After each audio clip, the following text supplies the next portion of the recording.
At Capella University, you're in control of your education. With the game-changing FlexPath format, you can set your own deadlines and move at your own pace. The faster you move, the more you save. Visit capella.edu to learn more. If you're like me, whenever you listen to the news, you feel forced to choose between two toxic sides. But people are more complicated. They don't fit neatly into just two groups, and media should reflect that. That's where the Lost Debate steps in. What's up, guys? I'm Corey Bradford. And I'm Ravi Gupta, and we're the hosts of the Lost Debate. This country is more politically divided now than ever before, but we're not as different as the mainstream media makes us out to be. That's why we launched the Lost Debate. It's a podcast and YouTube show for the politically eclectic who've lost trust in our polarizing, partisan world. And we'll bring you news, ideas, and trends that are overlooked. We'll also bring people together at the conversations the media isn't having to empathize with each other and challenge each other in good faith. And some political satire and skits, because why the hell not? New episodes drop Tuesdays and Thursdays. Lost Debate on YouTube or wherever you get your podcasts.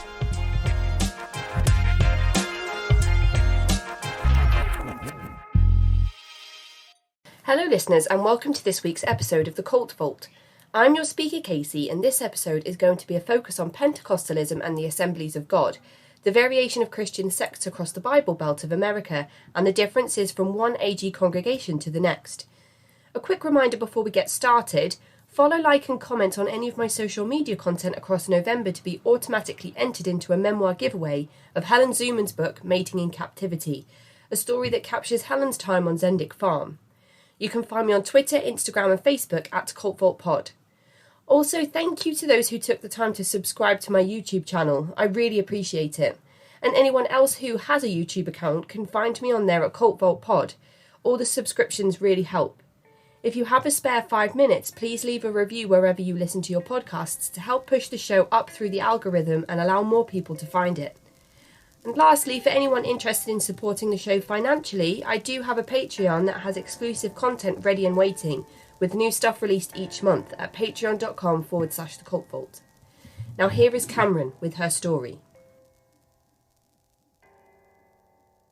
So hello Cameron, and welcome to the show. Thank you so much for joining me today and agreeing to share your perspective on the Assemblies of God. Would you like to start by introducing yourself to the listeners?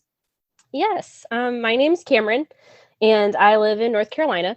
I've lived here my whole life. I'm 30 years old, so pretty much since birth. And I'm a hairstylist. I have a fiance, and I have 3 stepsons. One is 15, and then the other 2 are about to turn 9 and 11. So, and we stay pretty busy. So just living in North Carolina. The weather today is really warm, which has been kind of nice, but I'm ready for fall weather. So, and North Carolina is in the southern part of America.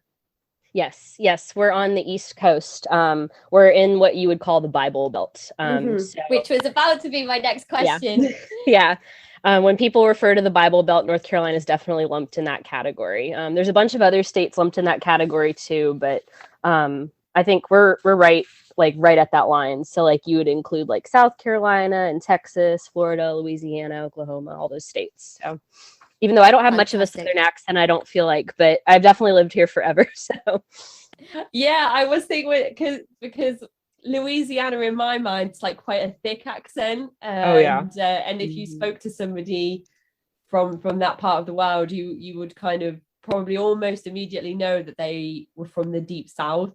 And that's not the kind of vibe that I was getting from you. So no, I'm not sure why, because I've lived here forever, but I've never really had too much of a Southern accent. So that's always like a question people ask me, especially working in a salon. You know, I deal with all kinds of different people. And so they never believe me when I say I've lived here my whole life. And I'm like, no, I really have, you know. But when you think of the South, you definitely think of that deep Southern twang for sure. And were you born into the Assemblies of God? I was, yes. So I have been attending Assemblies of God since I was a child. I've been there my whole life, and up until the last maybe 7 years or so. And your parents, were they already in the church, or did they join before you were born? So my parents, they attended the Assemblies of God, not their entire lives. It was a little bit later. So to give you a little bit of a backstory. My mom's lived in North Carolina her entire life. My dad has pretty much lived in North Carolina most of his life. And my mom, she was born into a Christian family. They attended a different denomination. And then the parents, my grandparents decided that they wanted to go to a Pentecostal church, and they discovered Assemblies of God. So that's when they joined. She started attending as a child, and she's been going to the same church her entire life since. She's never changed churches. And my dad, when he got adopted into his family, so he got adopted. He's in foster care for a lot of his life. I think he was around maybe 9, 10, 11, something like that, when he got adopted, and the family that adopted him was a part of the Assemblies of God church as well. So he started attending when he was a child. And my parents, ultimately, they ended up meeting in the church youth group, and they went on and off for years, and then got married, and then had me and my sisters. So they've both been longtime Assemblies of God members for sure. And you mentioned that your mum has never changed the church that she attends. So is that quite typical of congregants of that particular church building? I would say so. I feel like there's so many different churches here in the South. And if you were to just drive through the city, I mean, you would run into at least like 5 churches within 10 minutes. I mean, they're all over the place. So the denominations that people end up attending, especially in a bigger city, I feel like they get really close knit. But Assemblies of God is definitely one of those denominations where I feel like the people that go into Assemblies of God end up staying there. Right. I don't know that that's true or typical of everybody, but definitely in my experience, I feel like the families that my mom brings up sometimes when we're chatting are families that I remember since I was a kid. Like everyone knows everybody. They've been attending for a long time. So it's definitely a very tight-knit community, I would say. Mm-hmm. Yeah, it definitely feels as though it has that vibe when you talk about, your mum's been in the one church, she hasn't changed, and everybody else around her typically is the same as well. But when you talk about driving down the road and passing 5 or so churches, what different denominational churches might they belong to? Can you give us some examples of things outside of Assemblies of God? Yeah, absolutely. So there's Methodist, that's a big one. There is Baptist, Southern Baptist. I've seen Pentecostal Holiness before, which is another denomination of Pentecostalism, which we can get into that in a little bit. But that one's a big one. And then non-denominational is also a really big denomination, which I know sounds crazy, right? But non-denominational, they don't support necessarily any particular like I like to think of denominations more as like a preference, like kind of like how you might fix your coffee, right? Like you love coffee, but like some people like it black, some people like it with sugar, some people like it with just cream, there's so many different ways, but you fundamentally believe the same basic principles, right? It's the same way with denominations. Now, some people would argue that, right? They would say, oh, no, this is the only way. But honestly, that's what it is. And so you see all kinds here. I knew I had friends growing up that went to Catholic church, which is also Christian, friends that went to Methodist church or Baptist church or anything like that. But we're all Christians, you know what I mean? So there's definitely like literally any variety you would see here. There's one variety too called, I think it's Disciples of Christ is the name of it. I've definitely passed a few of those churches before. I've even seen Jehovah's Witness, which is not a denomination of Christianity. That's its own thing, which you've covered that already in your podcast. So, but yeah, there's churches all over. I've even passed like, temples and synagogues and stuff like that too. So we definitely have a huge variety here. That is such a great analogy as well about the coffee, and an interesting side note that you added on the end, because it's nice for you to have that. Well, it's coffee is the big umbrella, and we can compare that to Christianity.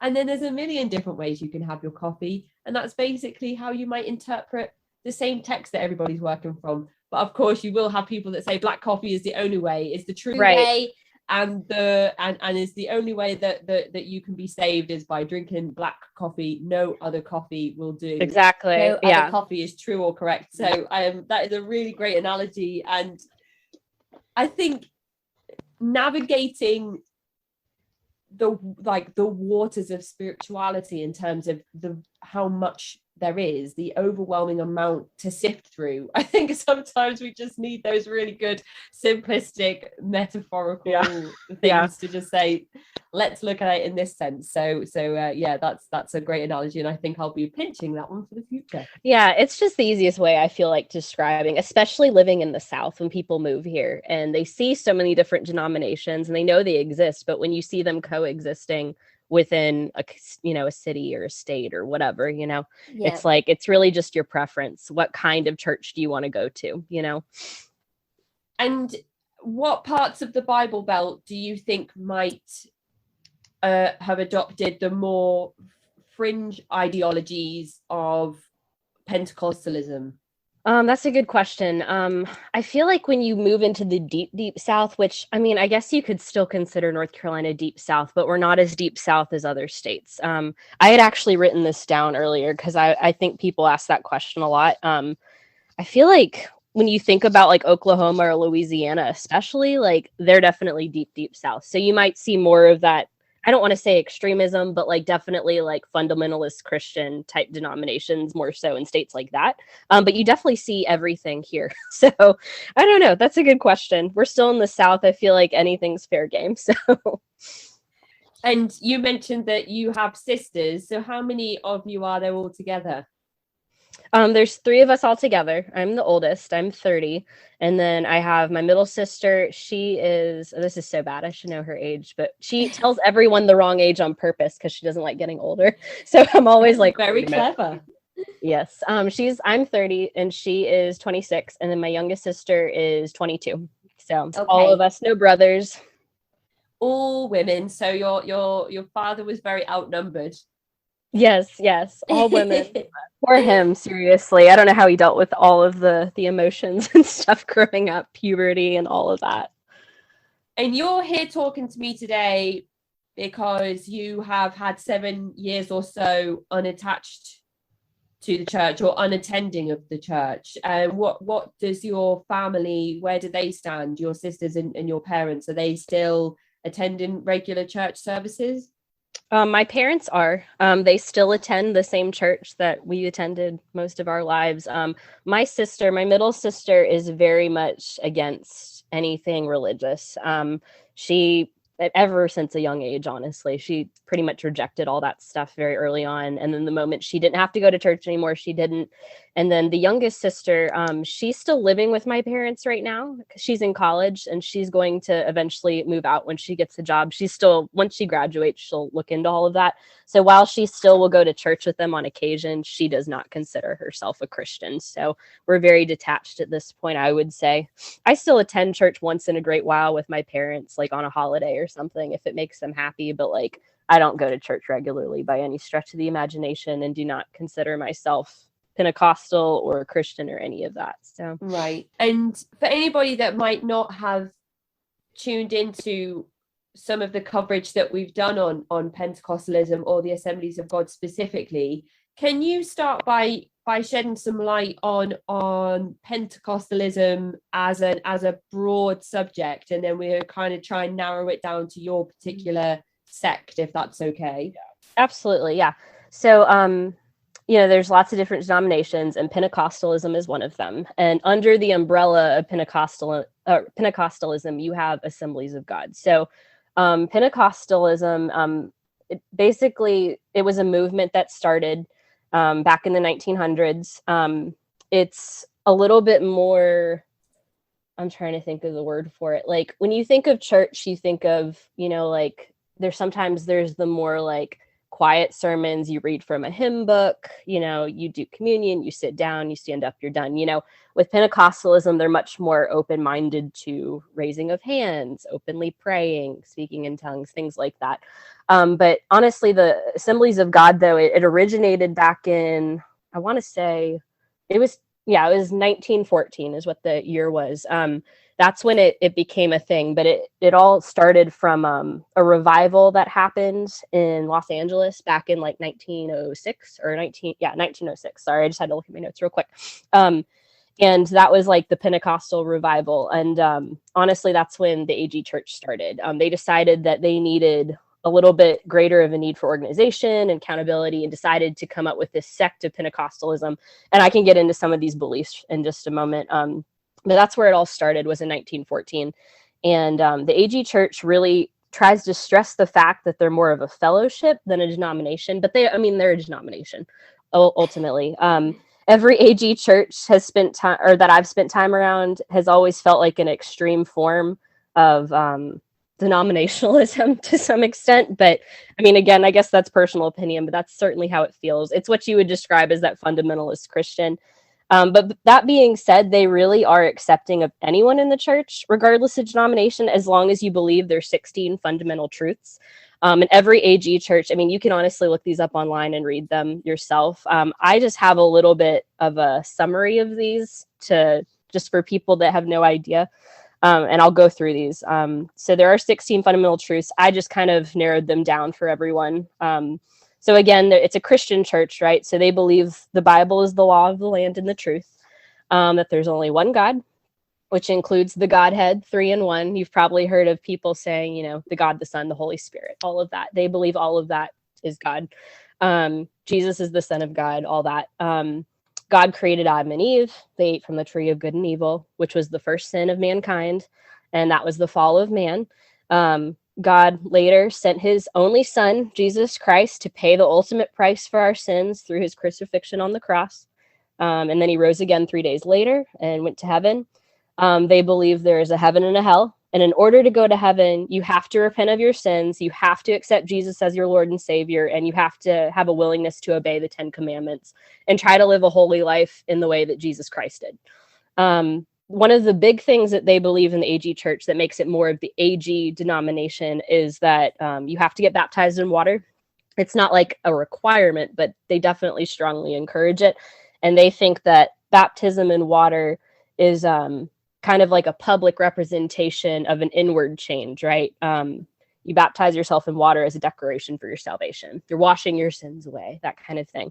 Communion is another big part of the 16 fundamental truths in the AG Church. They believe in the importance of remembering, Jesus' crucifixion and the Lord's Supper.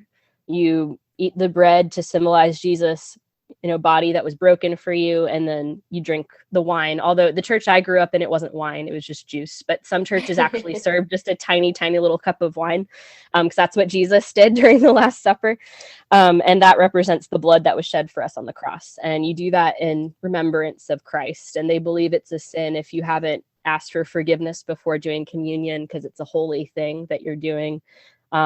And then the biggest part of the AG Church is the baptism of the Holy Spirit, which most people have heard of. And that's always the part that freaks people out, because it's the speaking in tongues and all of that. They believe that believers are gifted with being filled with the Holy Spirit from God. Usually they say it happens when you're deep in prayer and all that kind of stuff. And then you get this gift from God. So that's one of the biggest parts of the 16 fundamental truths. And then the two other big ones that I have written down here is the church and its mission. So the biggest thing I would say that sets us apart from or I say us, I'm not even part of the church anymore. See what I mean? It's so ingrained, But the church, what sets them apart from others is the fact that they do believe in the baptism of the Holy Spirit, but they also believe that our ultimate goal is to know God and to make him known. So they're big evangelical churches. It's our job to fulfill the Great Commission, to go into all the world and preach the good news of all creation, which that verse will be forever stuck in my brain from how much I heard it growing up in the church. It's Matthew 28:19. I've got it written here. They use that all the time. So they're huge in world missions. They encourage people to become missionaries all over the world. That's honestly the biggest thing. And then the last part is the second coming, which is often called the Rapture. The Apostle Paul said in the Bible that Jesus will come down from heaven and take his believers to go be with him in heaven. And meanwhile, all the non-believers will stay on earth and be left behind. This period is called tribulation. After that period of time, which many believe is 7 years based on stuff they've read in the Bible, I couldn't tell you the pinpoint passage or anything, but they say it's 7 years. But God is supposed to come back down for those who are remaining for the final judgment. So that's a big thing that's also taught. But I would say the biggest things are definitely the speaking in tongues, holiness, all that kind of stuff. And then the world missions is honestly, those are the two biggest things I would say that represent the AG Church. But that honestly summarizes most of the 16 fundamentals, which I know that's a mouthful. I'm sorry. It's a lot. That is really helpful, though, for anybody that hasn't come across the Assemblies of God specifically before, and kind of a great bird's eye view, I guess. Yes. Of the tip of the iceberg of this. If you were just to glance at it on paper, we've just had a fantastic summary, so that's great. Awesome. And there's loads of stuff you've said in there that we're going to have to go back over and get. Yeah, definitely. I think. So let's start by talking about the church youth group that you mentioned that your parents met at. Is this something that still exists today? Is it something that you attended when you were younger? Yes. So you've got, with the church itself, our church is pretty big. It's not like a mega church, but it was pretty big. And they have different programs for kids of all ages, right? And they also have, stuff for adults too. So one of the things that I attended as a child was youth group. So you've got your normal big service on Sunday that you go to and all of that. But then they would have like a smaller service in the middle of the week. We had ours on Wednesdays. That we would attend, and it was just for teenagers. So you had to be in 6th through 12th grade, which for here, that would mean like you're like maybe 12 to 18 years old. So only teenagers or young adults, tweens, that kind of thing. And they only targeted the sermons and stuff like that for teenagers, but they tried to make it a cool place for kids to hang out, with the, up-to-date music, and they had pool tables and couches, and you go in and you're welcomed immediately and talking to people your age and all that kind of stuff. So that's where my parents met back in the day. Now, I'm sure that it was a little bit different when they met, because that was like, forever ago, but it's definitely geared towards teenagers. And that was what we called youth group.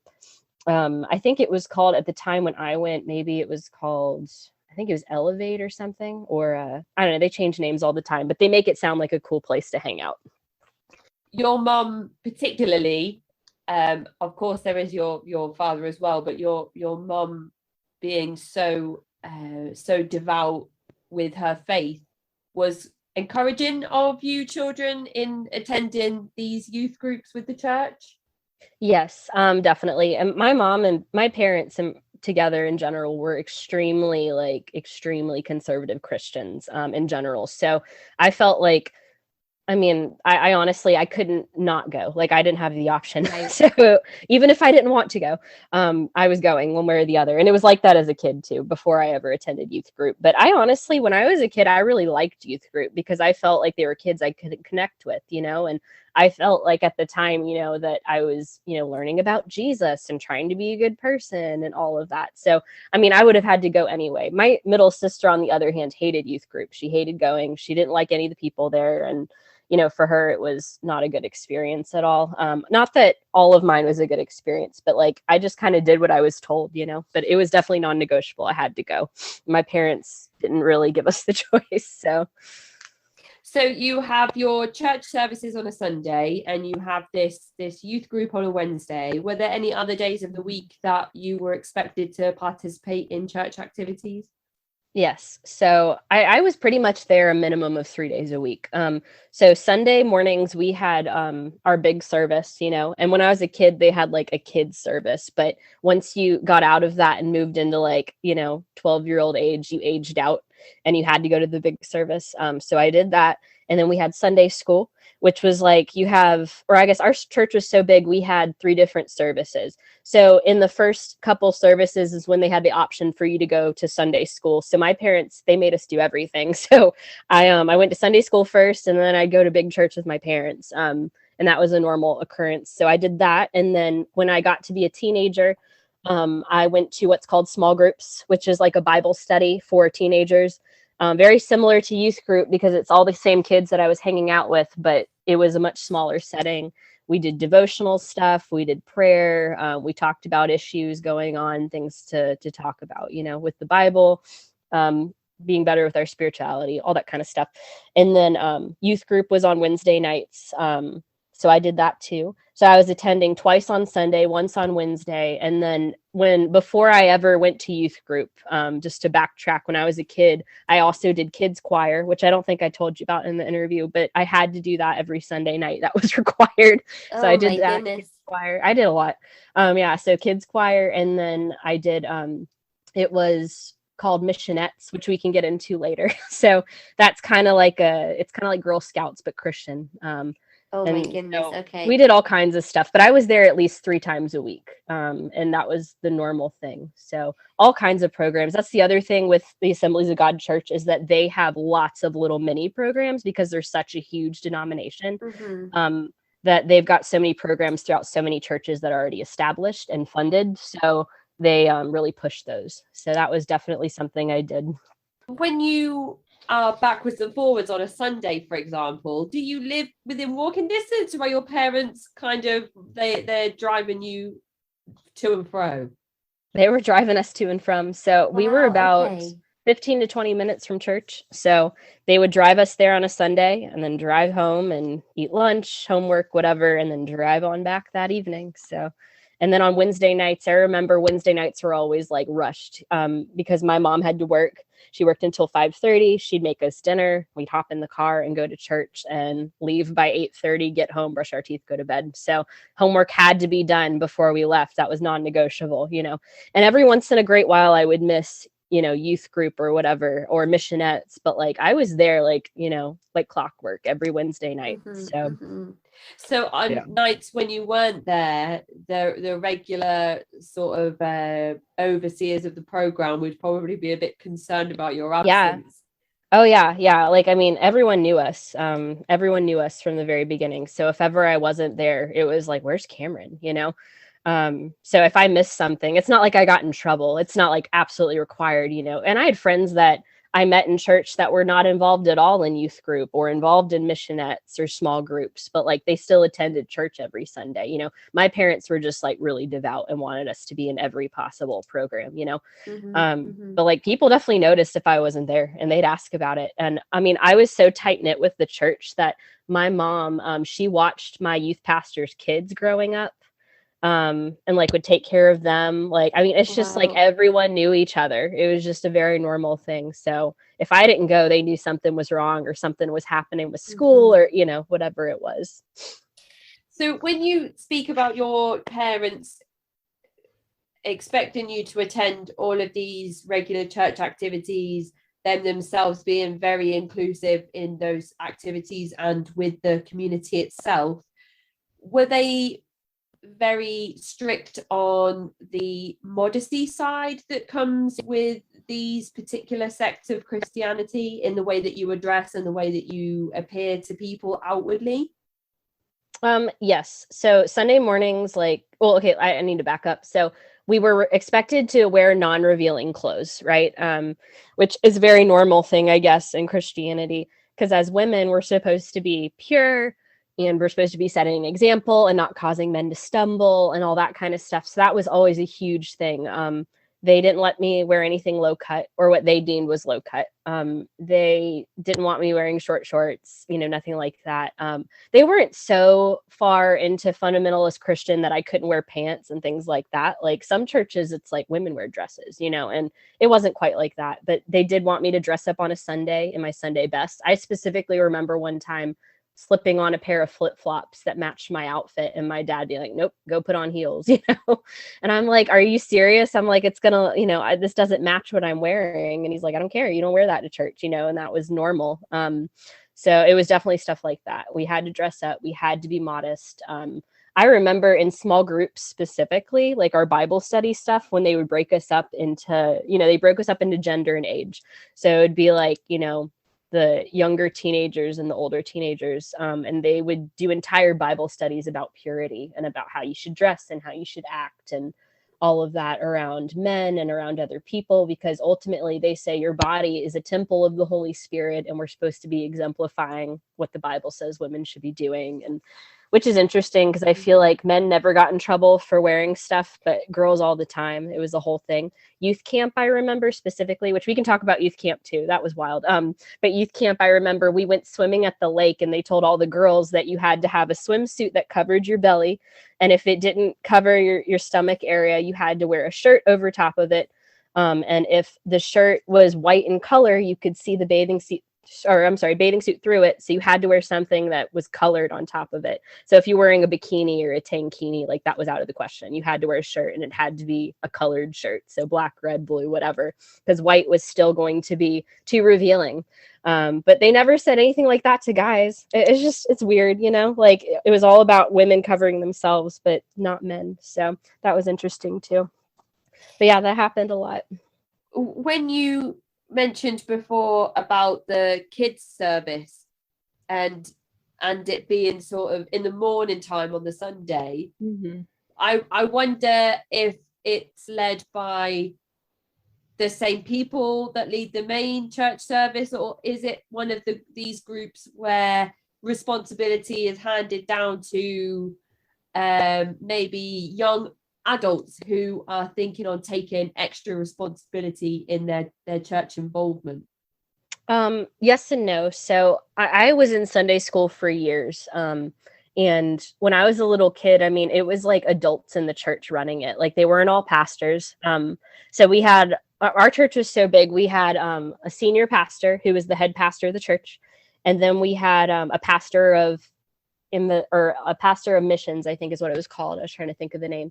Then they had a pastor for, it was like the associate pastor. So like he was the assistant who handled stuff like directly with the senior pastor. And we had like a worship pastor. So someone who handled all the music. I mean, we had pastors for everything. And then you had your youth pastor and your assistant youth pastor. So there was at least 7 pastors at my church alone, just at my church. So there's a lot.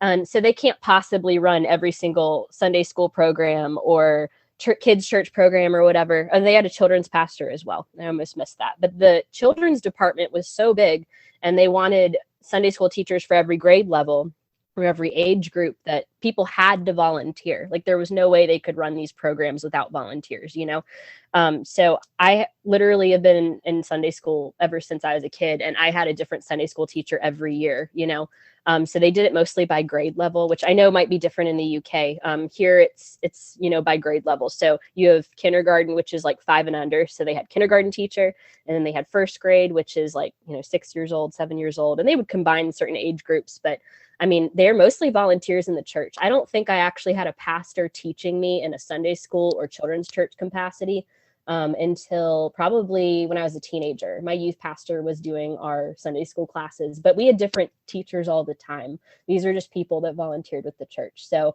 that being said, I feel like some of the teachers were better than others, and some of them are just, they probably shouldn't have been teaching Sunday school.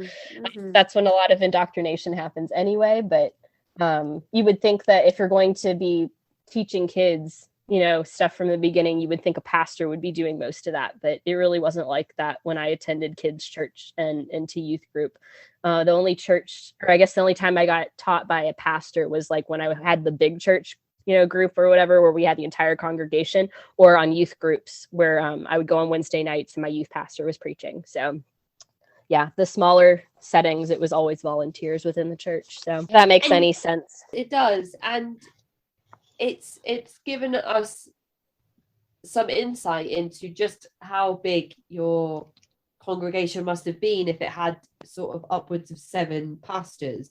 And in some of these groups, depending on the size or the number of attendees, the pastors have a lot of final say almost over some big life decisions that a lot of people will go on to make. So was this the type of situation where your parents might consult certain pastors on the right thing for you to do as children growing up, in terms of things like further education or jobs to apply for, or perhaps even going out on dates with other young members of the congregation? So for some families, yes, but I don't think my family necessarily like would contact the pastor to ask about major life decisions. All things considered, my parents, even though they were extremely devout Christians in the church and like made me go to church all the time and really pressed their beliefs on us, I don't feel like they felt like it was so isolating that they had to ask questions like that. Like I know some churches and some cults in general, they have to go and get permission, to do certain things. It wasn't like that with us. So it was, my parents have always encouraged us, at the end of the day to do what was going to make us happy, for a job or anything like that. Dating though, however, I mean, they were pretty big on like, if they're not a Christian, you can't date them, dating in the church was super encouraged, but I don't think for my family personally, they ever went to a pastor for permission, but I know that there were definitely families that would seek out that kind of counsel. It just depends on the family, but my family didn't do that as much. Let's build on our timeline then. You've told us a little bit about you and your family and your relationship with the church and expectations of how much of your time was to be given over to church activities. What was your education like? So I grew up in a public school. Many of my peers in the church were in private schools or they were homeschooled, but there were some of us in public school. My parents would have loved to send me to private school, but they just couldn't afford it. It's so expensive. I don't know how anyone can afford it, honestly. I've looked at costs before, and I'm just like, it blows me away how much people spend on just education before they've even reached college or a trade school or anything. But a lot of my peers went to private schools. So, I mean, even though I was very sheltered, even though I was in a public school setting, but there were definitely people that were more sheltered than me. And I considered myself extremely sheltered. There was a lot of things that I didn't learn or figure out until much later in life. And there were kids that I think had it even worse than I did. But homeschool setting. Peers within the church, or are they other school children in the public school that you were with? I mean, there are definitely kids that I went to school with that grew up in Christian churches, but the ones I'm referring to are the ones that I went to church with. Growing up, I had friends in school and in church, but most of my close friends came from church growing up. And that was because my parents would say, like, we don't know their families and, like we want them to have the same ideals and the same beliefs, so that we know that you're going over and hanging out with kids that are good, that they're not bad. They don't have parents that are teaching them the wrong thing and that kind of stuff. So the kids that I grew up with most were kids in church. And a lot of them were extremely sheltered, like I was, if not more so. Like, I mean, and I really had a sheltered upbringing. So it was definitely tough when it came to that stuff. Given the amount of time that you are investing at such a young age as well into the church, and how familiar you are with the families and the other young people that you're attending the youth group with, it's no surprise that you found yourself kind of more close to them than perhaps other children outside of the church. But it is nice to hear that you were able to have relationships with people outside of the church, because sometimes with these stories there's even homeschooling to the point where that interaction can't happen. Yeah. And I mean, I definitely had friends like that at church where their parents would only let them hang out with kids from church in general.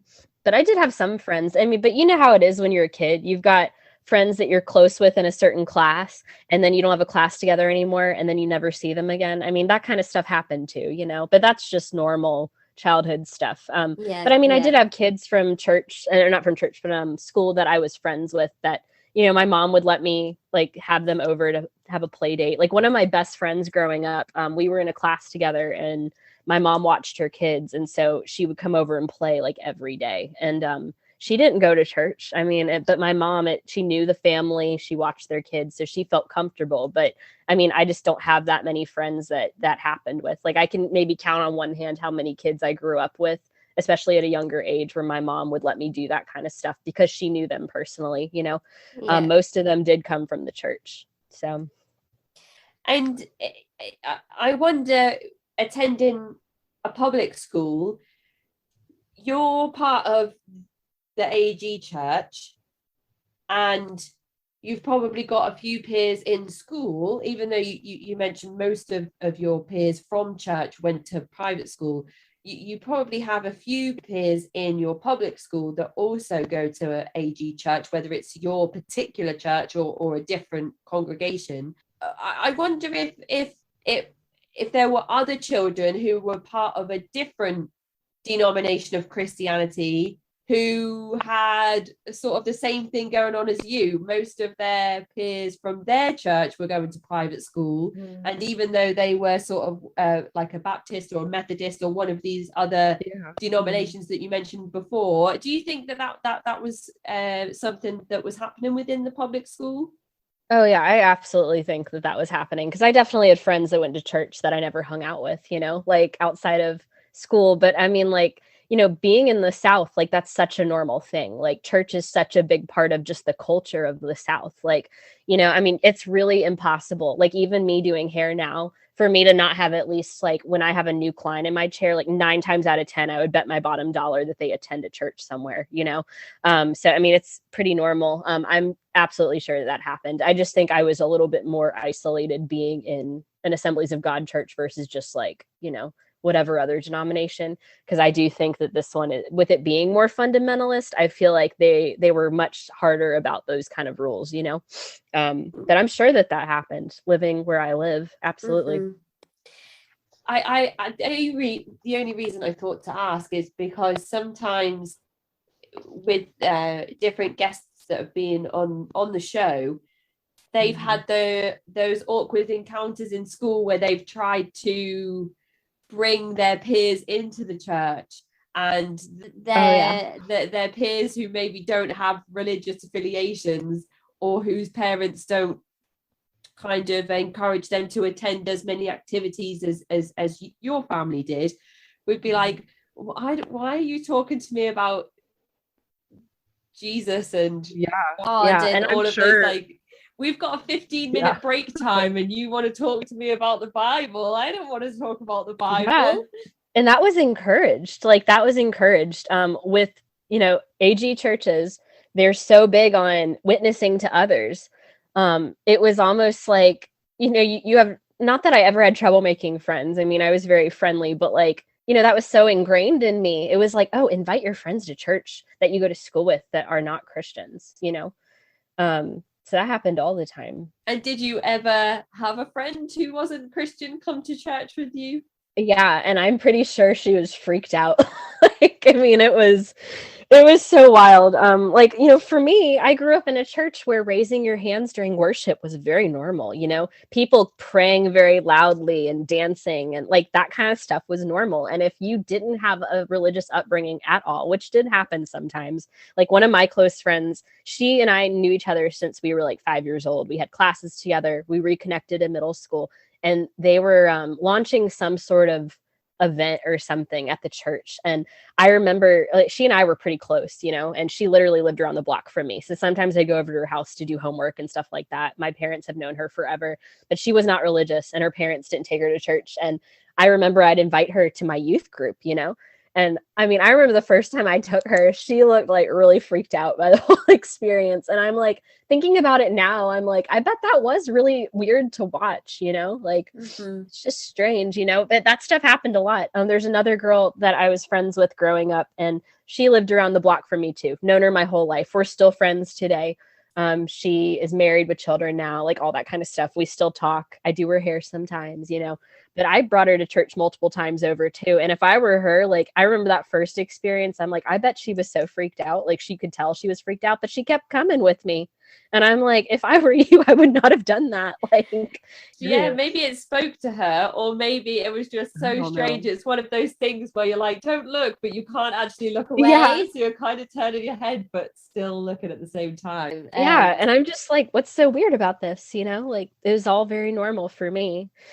Did you get the opportunity to do things with your friends outside the church? So you got to bring non-Christian friends over to church services, but did you get to go with those kind of non-Christian friends to like the theatre or the mall or any of those? Yeah, I'm talking yeah. about typical American pastimes. I know. Because Right. No, as much of a high control environment as I lived in and I dealt with, my parents still were. I mean, they let us do normal things too. So, I was able to go to the mall. Like there in high school, that's like the hangout, like, oh, let's go to the mall and walk around.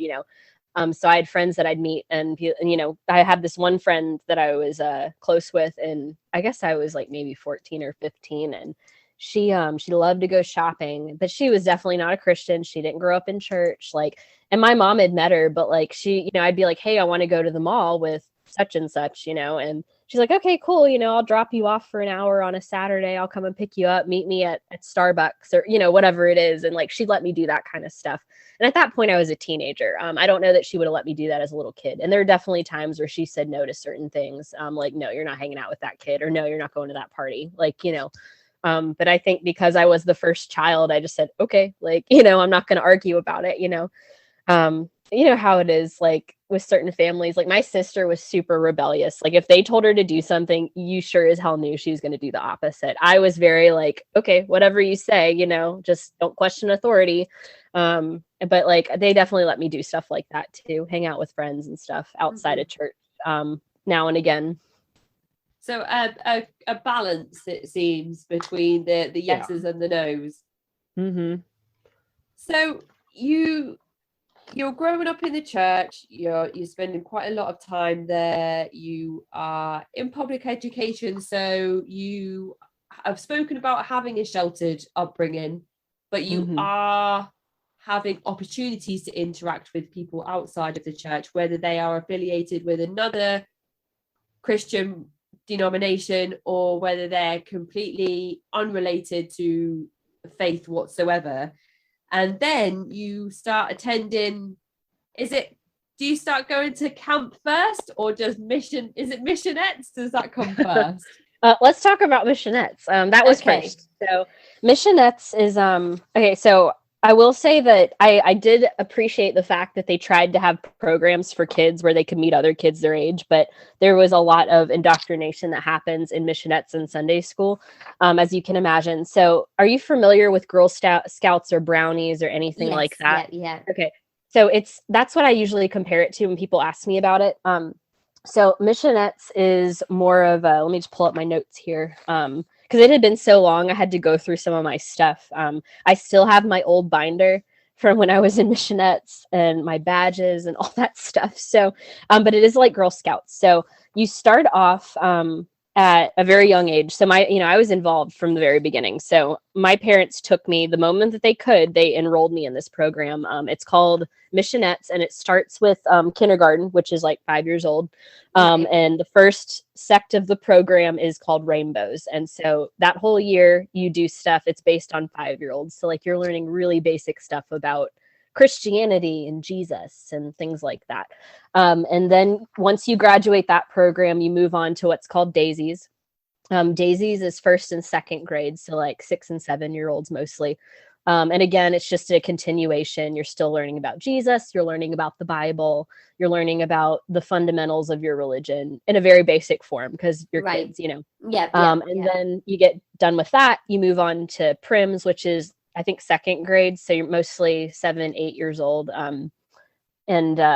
Those kids are, again, it's another continuation of this. So it just keeps scaling up. And these are all like flowers and happy things because it's a girls program. So there's Rainbows, Daisies, Prims. And then once you get done with Prims, like you're earning badges and stuff this whole time. But the program that is like the core of the program is called Stars. Stars is for 3rd through 5th grade. So it goes on up to age, I guess if it's 5th grade, then we're looking at 11, 12-year-olds. And it's 3 years. And every year, this is where the meat and the potatoes of the program, like the big part of the program. Earning all kinds of badges. I have a few examples here. Each week is a different like unit.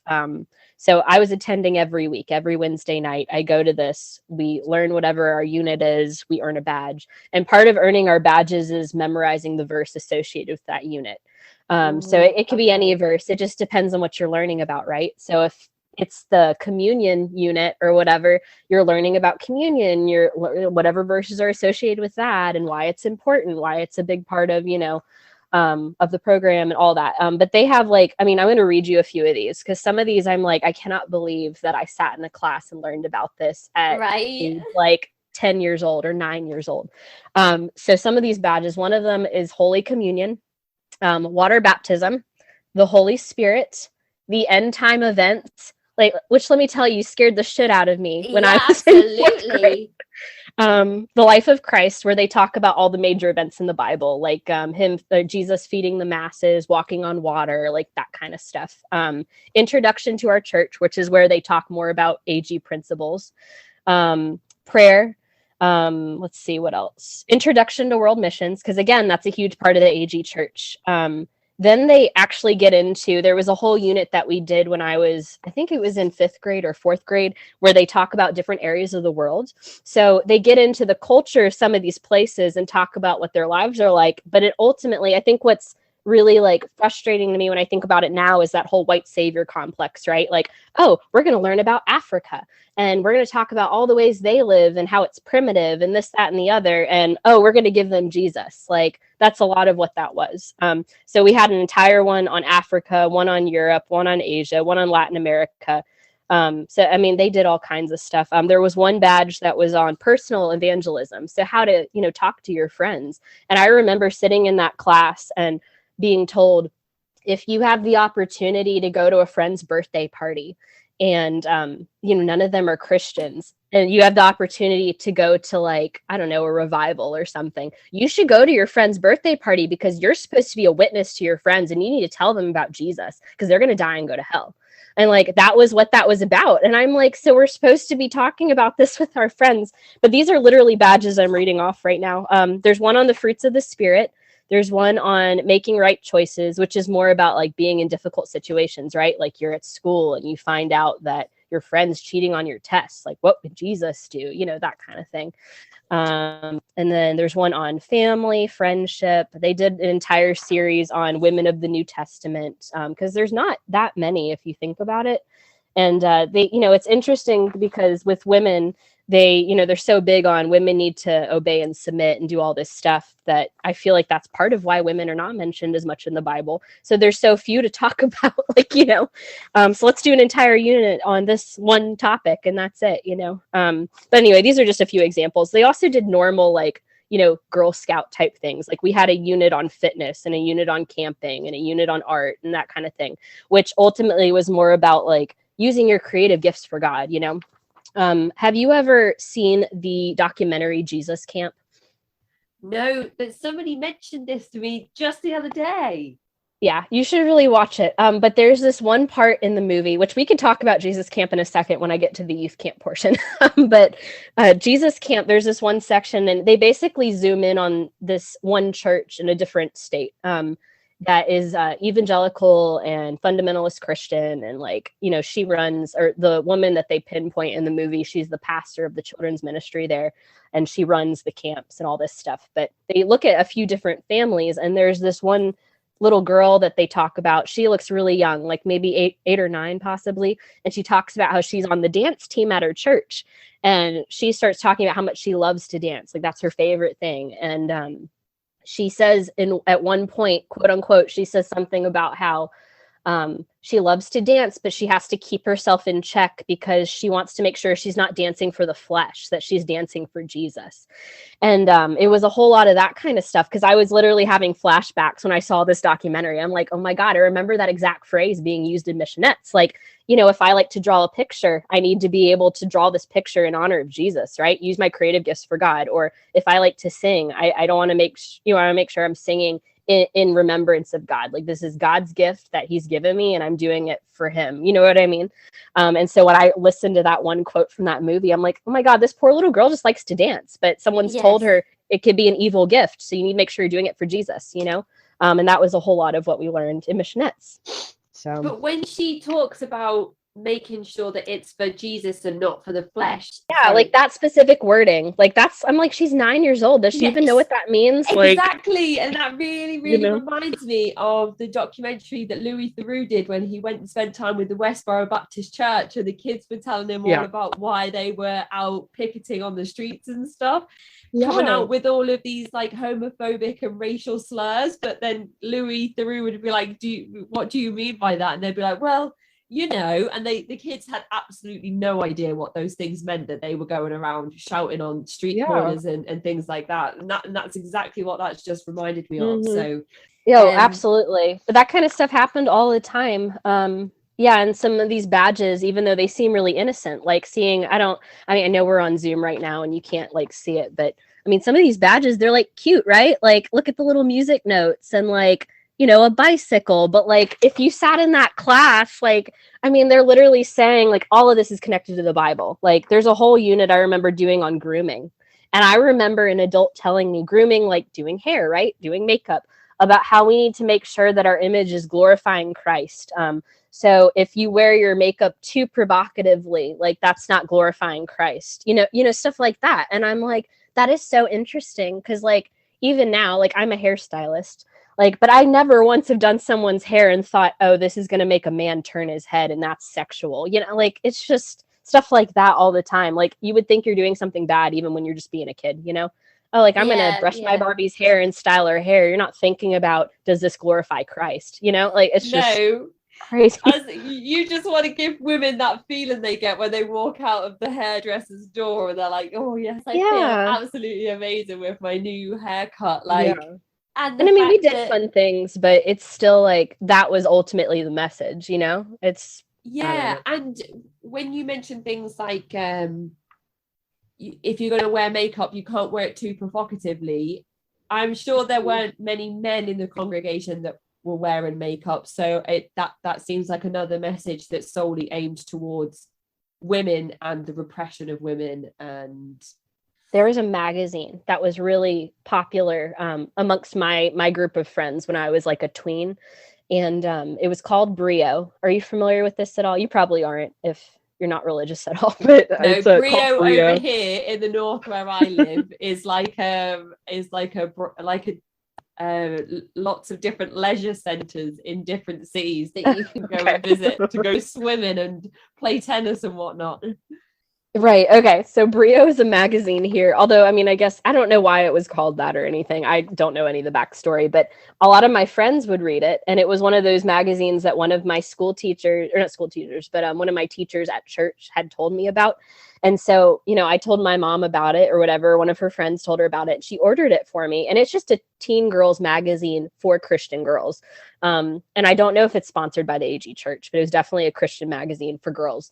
And there was this section where you could write into the magazine and ask them questions, and they would answer your questions, you know, about life, like life things, like you know, I'm having problems at home with this, or there's this guy that I like, or whatever it is. And there was this one girl that had written into the magazine about hair, about how like she felt that, you know, she didn't feel pretty and all this stuff. And I mean, these are very teen problems, right? Like, oh, I don't like my hair. I don't feel attractive. Yeah. And so she wrote into it, and the response from the lady was talking about how like, oh, we're princesses of God. And, you know, Jesus has made you exactly the way that you are. He knew you before you were born. You should love who you are, and blah, blah, blah. But in the next paragraph, she wrote something about how, you know, your God has given you the type of hair that you have because that's how he wants you to look, right? So if you are styling it the way that a celebrity does, or the way that someone else does, or wants you to wear it, then that's sinful. Like, you need to wear your hair the way that God has intended for your hair to be. Like, Jesus wants you to look this certain way. And I'm like, so now you're telling me that if my hair is curly, if I don't wear it with the natural curl, that's sinful? Like, what? Like, that doesn't even make sense. But but she was, you know, implying, I guess, like, it was just the weirdest thing. And I found this old box of magazines when I moved several years ago, and I'm like, oh my God, why did I even keep these, you know?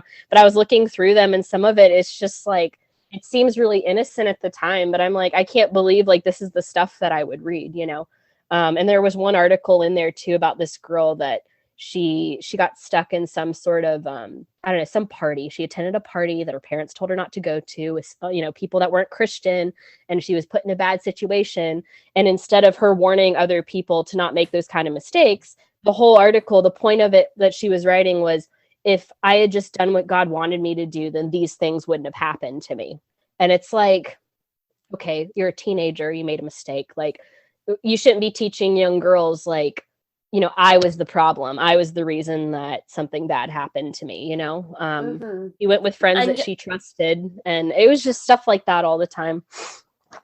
There's also then connotations that every Christian is a good person and would never do anything to harm another person. Like, oh, you can't go to that party because that's not a Christian party, and that, you shouldn't be going to places where you're not with other Christians. But we know from countless lawsuits and and things that go through the church, and a lot of the stuff that the Pope is having to answer for at the moment in terms of historical abuse in the church. We know that you can't say that if it was a Christian party full of Christian people, that the same thing wouldn't have happened. Right. And there's no way to say that. And that's kind of the message coming from that is, oh, if you go and hang around with people that aren't Christian, you're going to get yourself hurt. But of course, you could go and hang around with people that are Christian and get yourself hurt. Right. And as you know, I mean, just like with any church, any cult, any denomination, whatever it is, I mean, there's going to be bad people, So it's like, to send that message, like, is just not cool. I mean, there's churches in my area that are under fire right now for all kinds of abuse allegations and stuff like that. I mean, so like, clearly, like, just hanging around with one type of people isn't going to keep you safe. Like, you have to protect yourself as a person, and you shouldn't be teaching young women, especially, like, oh, well, if you hadn't done this, and this man wouldn't have done this to you, Absolutely. like, that's terrible. People are responsible for their actions. You shouldn't have to worry about that, That is a big can of worms when you talk about these different Christian ideals, because covering your body up when you go swimming, if you're going to wear a bikini, you have to wear a coloured shirt. It can't be white because then it will go see-through. But the boys can go swimming in their shorts with no top on. If you're going to wear makeup, you have to make sure it's not provocative. You shouldn't wear your hair in a certain way. You have to wear clothes that cover up your skin. All of these things are aimed towards women because you don't want to be responsible for being sexually attractive to a man. But where's the accountability for the men in that situation? Like that. It's all like, and if you do have something happen to you, you've brought it on yourself because you didn't follow those guidelines.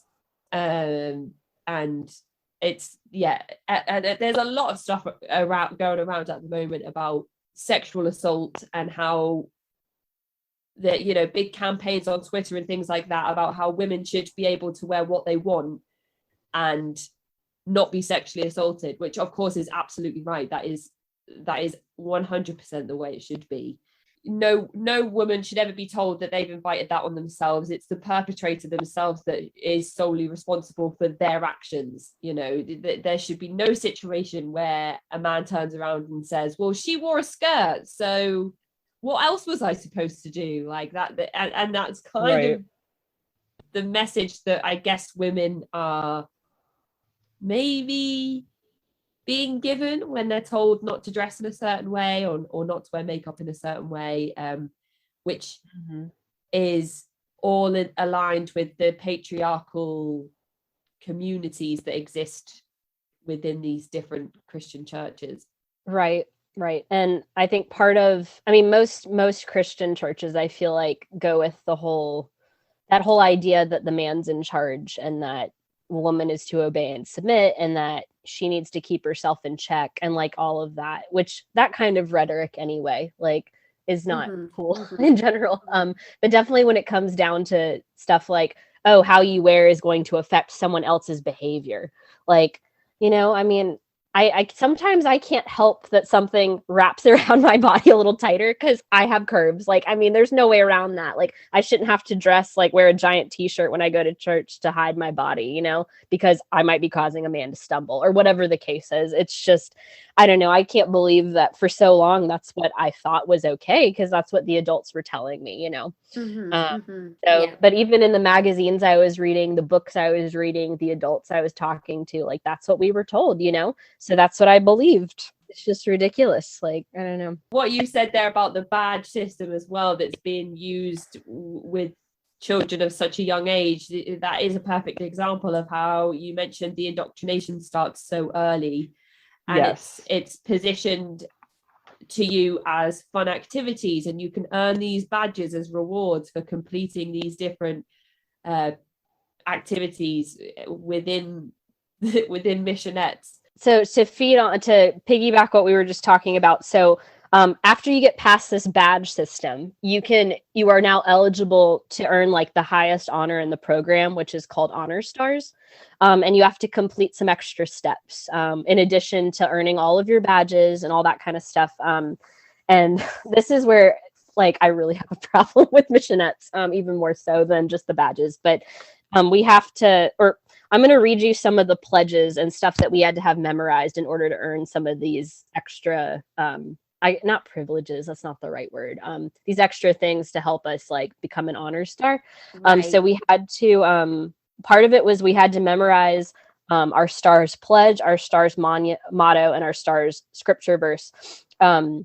So the STARS pledge, let's see. Oh, this is not what I'm looking for. Okay, so here's the STARS colors. They said blue and white, which stands for loyalty and purity, which is what we were expected to wear when we went to events and stuff. The girls' code, it was whatever is true, whatever is honest, whatever is just, whatever is pure, whatever is lovely, whatever things are of good report, if there is any virtue, if there be any praise, think on these things. So in other words, when they broke this down, they're like, you need to be thinking about things that are pure and lovely and honest and like be an example. Like this is like, if you have impure thoughts, then you're not pure. And this should be exemplified in any part of your life. Where is the other one? We had like to say all of our pledges to the flags that we had. We had the Christian flag, the girls club flag, and the Bible flag. And it's just ridiculous. But when I can read you some of these in just a second, but you had to memorize all of these things. And then you had to do a bunch of extra steps in order to get your Honor Star certificate and all that stuff. And when you did all of this stuff, which a lot of it was like writing an essay about, you know, how you're going to be a pure example to God, and talk about, like, you had to break down a few scriptures and talk about, like, you know, at a more extensive, all of that. But at the very end, when you've done all of these extra steps, you've taken this big test where you've memorized every single verse in the curriculum and all of this, they have this big ceremony. It's called an Honor Star crowning. So you're required to wear a white dress and you get crowned with an actual crown by your parents in front of everybody. And you have to talk about what you've learned. And I mean, they said that we were to wear white and have a crown, though, because we're supposed to be pure examples of God. And we were being crowned because we're princesses of Jesus and all this stuff. But the symbolism of the white, right? Like, that's why people wear white on their wedding day, like from back in the day, right? Which is still a thing that happens. But like for us, it was about purity. Like, you had to wear white because you were supposed to be pure. You're supposed to commit to not having sex before marriage, to live a holy life, that everything you've learned in Honor Stars that you're going to apply to your life moving forward. So like if you finish this step, it was like a big accomplishment. It'd be like if you were in Girl Scouts and you earned every single badge and had your ceremony, right? But we had to wear all white. We had to wear a crown. And like, it was a huge celebration. We had food, there was decorations and all that stuff. So like after you get done with this whole program, you're now supposed to be a living example of God, and you're wearing all white. I have pictures from when I got crowned, when I did this whole thing. And I'm like, oh my God, like that's nuts. My parents are so proud of me. And I was talking to a girlfriend of mine too. She's like, how come we had to wear white and the boys didn't? Like when they did their program. My goodness, yeah. And I was like, I don't know. She's like, that's so ridiculous. But anyway, so you had to memorize all this stuff. there was lots of different pledges. There's lots of different hoops to jump through. So when you finish all of that and you've taken your tests and passed, then you got crowned as an honor star, and then you're done with the program. But at that point, you're looking at like 3 years of like having had all this stuff pounded into your head. So by the time you're done, it's like, oh my God, I'm going to get crowned, like I'm going to be an honor star, so it becomes a very competitive thing. And then the girls that don't finish, they're like, oh, like, I can't believe I didn't finish. And, they'd be like, well, if you tried a little harder, and you cared enough, then you would have. And I'm like, that's not very nice to tell kids, So anyway, but that kind of stuff happened a lot too. But it was just, I look back at it and I'm like, I can't believe some of the stuff that they made us memorize here. A lot of it's just verses, but just the way that they would teach it too.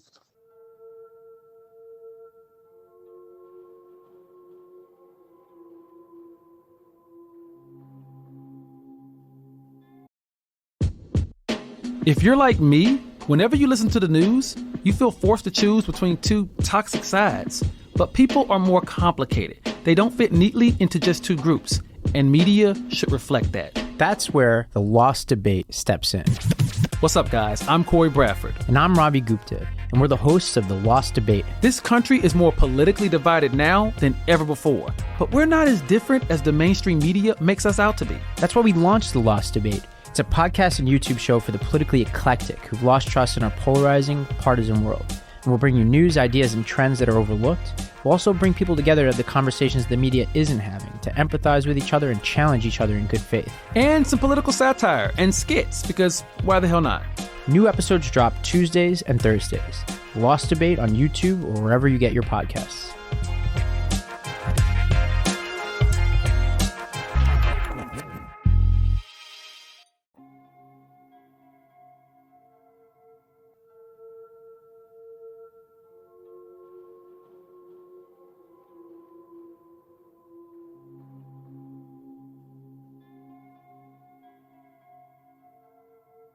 You can draw on these similar events across other high demand control groups, like in the troubled teen industry, when there are these big graduation ceremonies where the parents come to watch their young adults graduate these therapeutic, in inverted commas, these therapeutic programs where they've gone to work on themselves and improve on their behavior or their health or whatever it is that the parents or courts or doctors or whoever has kind of recommended that they attend this program.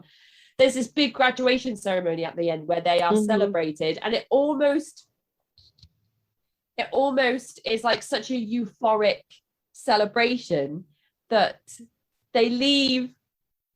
Like sometimes, like some of the people I've spoken to said, well, I left feeling really good about myself. But then a few years later, when I started to recall all of the trauma and the abuse and all of the hideous things that we were put through that happened to us, I realized that the graduation ceremony was almost used as a way to get us to say how wonderful our time was there, instead of saying, well, actually, when I was there, all of these things happened and they shouldn't have happened, and we were abused and horrible. And then with the Jehovah's Witnesses as well, where there's this big baptism and it's posed to them like, oh yeah, so you'll do all these things and you'll get to be baptized, and it will be your next step towards your relationship with Jehovah, and you'll be closer, and this is amazing, and this is what you should strive for with your spiritual journey. This is what everybody wants to accomplish with their spiritual journey.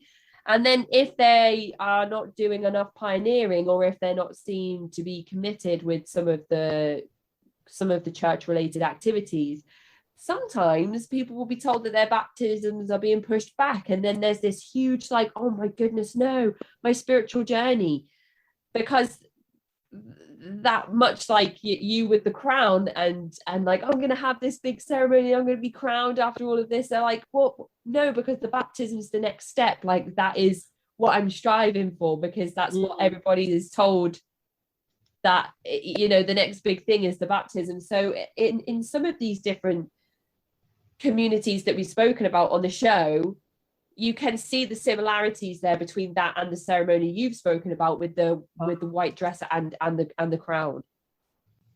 Yeah, it definitely, at the time, it was like an exciting moment, you know? I've done all of this hoop jumping. I've done all these badges. I've memorized all these verses. I wrote an essay. I've attended all these community service events. Like, I've done all this stuff, and now I'm getting crowned. I mean, it's honestly the closest thing I can think of to what a wedding ceremony would be like, you know, for a kid. So it felt huge at the time.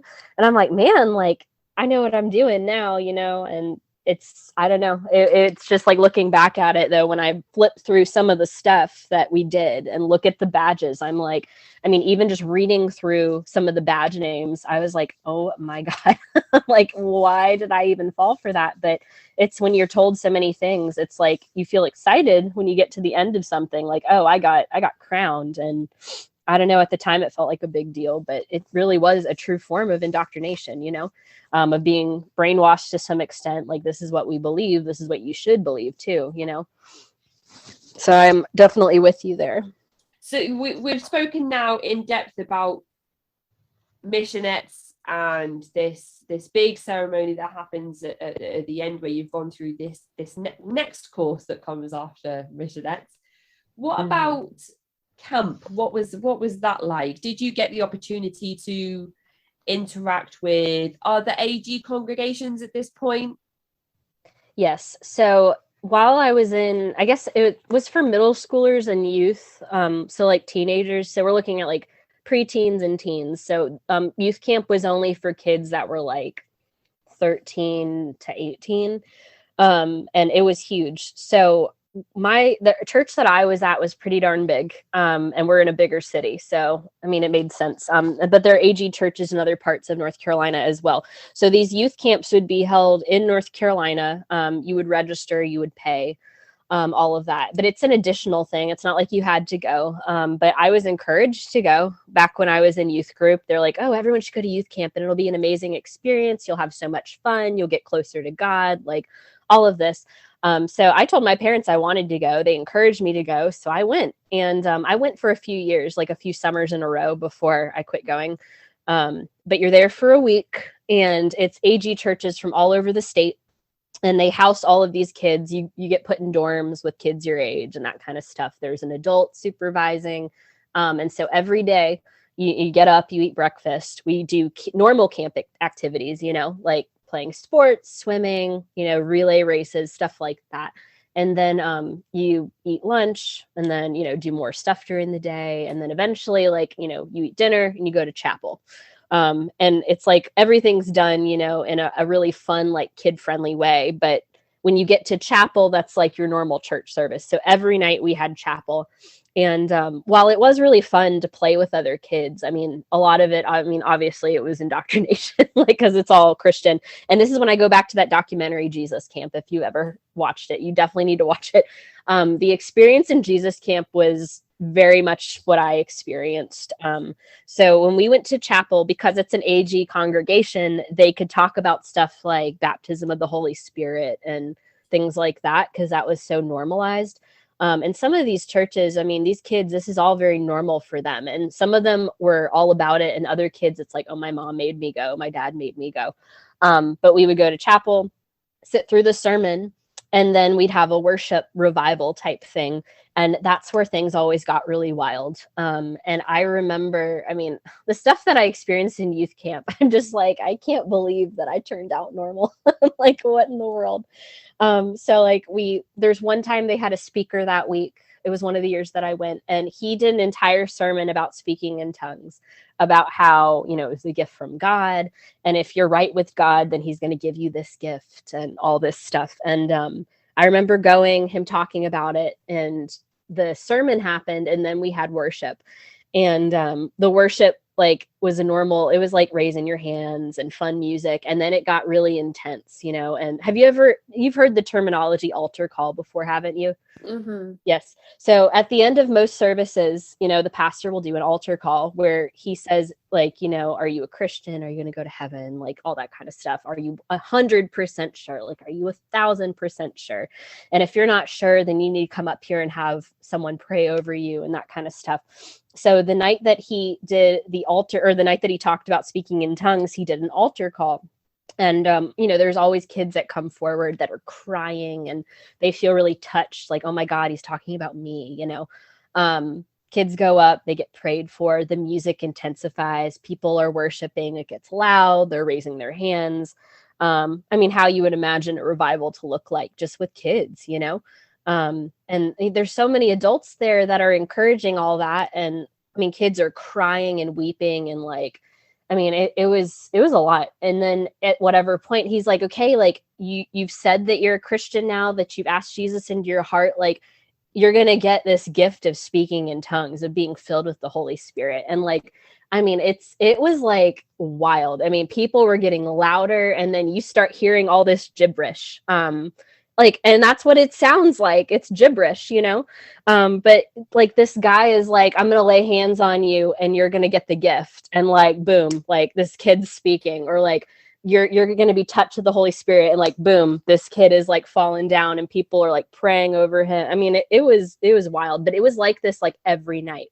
But this one specific night I remember burned into my brain because the whole sermon was about speaking in tongues, about what it was, about why we should believe in it, why it's a gift, like, why this is valid, all that kind of stuff. And they're kids. So like, we're believing what an adult's telling us. So anyway, it was wild. And I remember it being just so loud and like so intense. And every night was like that. The next night, I think he focused on like, I think he just wanted to talk about like us evangelizing to our friends and telling them about Jesus. And again, another altar call, and boom, it gets wild again. People are speaking in tongues, laying hands on people. And it's just like a really weird experience, like watching that. And I remember at one point there was this one girl that who would come, and looking back at it now, I'm pretty sure that she had some mental health things going on. But people like there was a pastor that was convinced she had demons. And so people were laying hands on her. And it was just like stuff that's happening where I'm like, we really need like a certified professional in here, like dealing with some of this stuff, because this girl she didn't have demons. She had a mental health thing. I think there was something going on with her where she needed to go to the hospital. But she was just like acting really irrational. And looking back at it, I'm not a mental health professional. But I could definitely see now as an adult, I'm like, what she really needed. It sounded like she was having some sort of episode and probably needed to go to a doctor or get some medication from a parent or whatever it was. There was one night in youth camp where they did healings. And they said, if you have a physical ailment, like Jesus is going to heal you from this, like we're going to pray over you and you're going to get healed. And like, again, it got wild, right? Everyone's being loud. The worship intensifies. People are speaking in tongues, all of this. And like, people are like, I have scoliosis and I need you to lay hands on me and pray. And like, they start praying for this girl and boom, she's like, oh my God, I think I'm healed, or I have asthma, please lay hands on me. Oh my gosh, I can breathe now. Like, it's just like these adults had like convinced them like, oh, you're going to get healed. So these kids really thought that they were getting healed. But this kind of stuff was such a normal thing. Like it was weird to watch, but it's also like, oh, this is just a extenuation of the kind of church I grew up in, and like to be told, as a kid, like this stuff is real. Like this is what an adult's telling you is real. This is what you've grown up learning. Like all of us believe that's what was happening. So, I did this for 2 or 3 years in a row. I went to youth camp and every youth camp was like that. And it just really, it was an intense experience for sure. Would you say that was the most intensive experience you had around the phenomenon of speaking in tongues?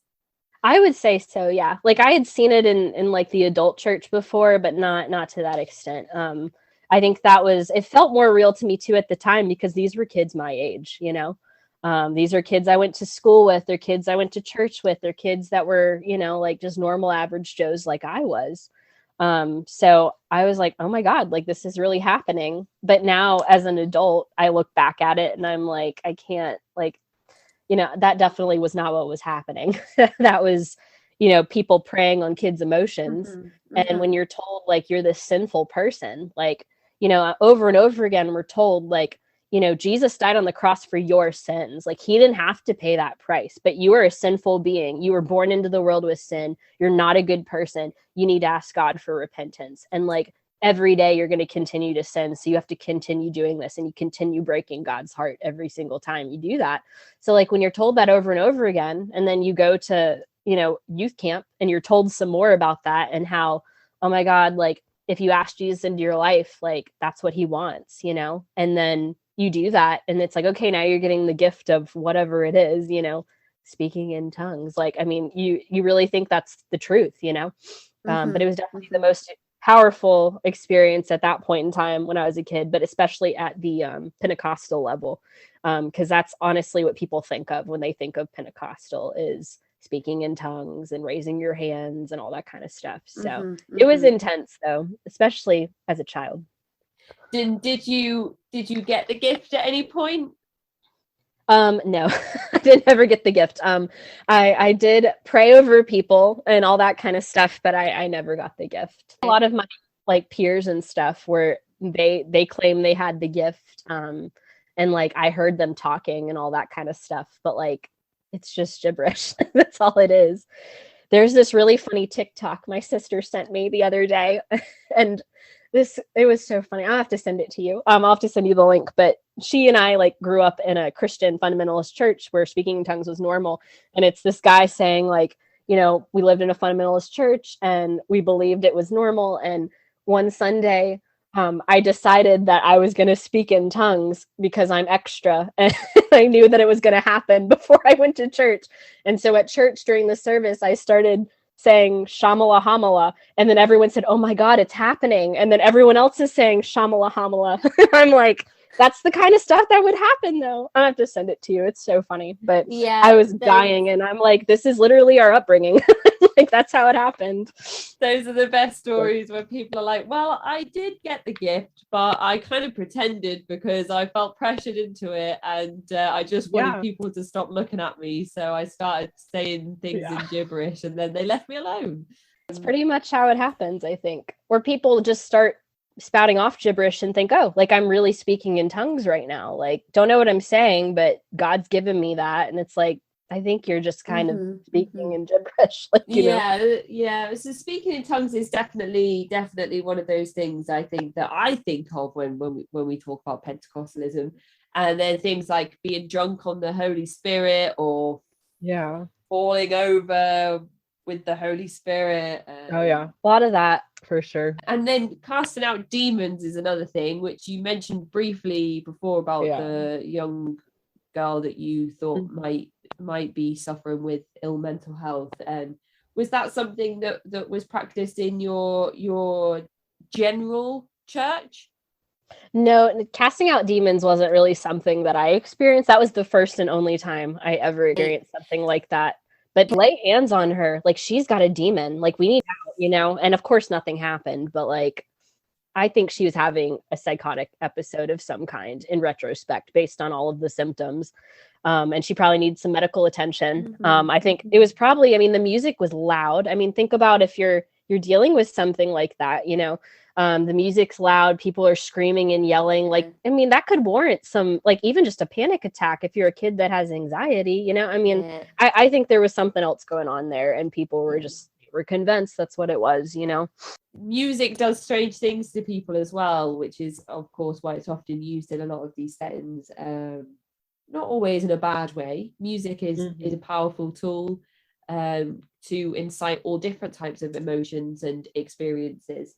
But that's why I asked if this was the type of situation where different congregations would come together, because as we know from previous episodes on this podcast, some people might have more fringe beliefs or practices in their church of the same denomination. Some people might not have ever experienced those things. So where some AG churches may be casting out demons, some others won't be. And that's why it's always important to highlight when somebody comes on the show and says, this was my experience.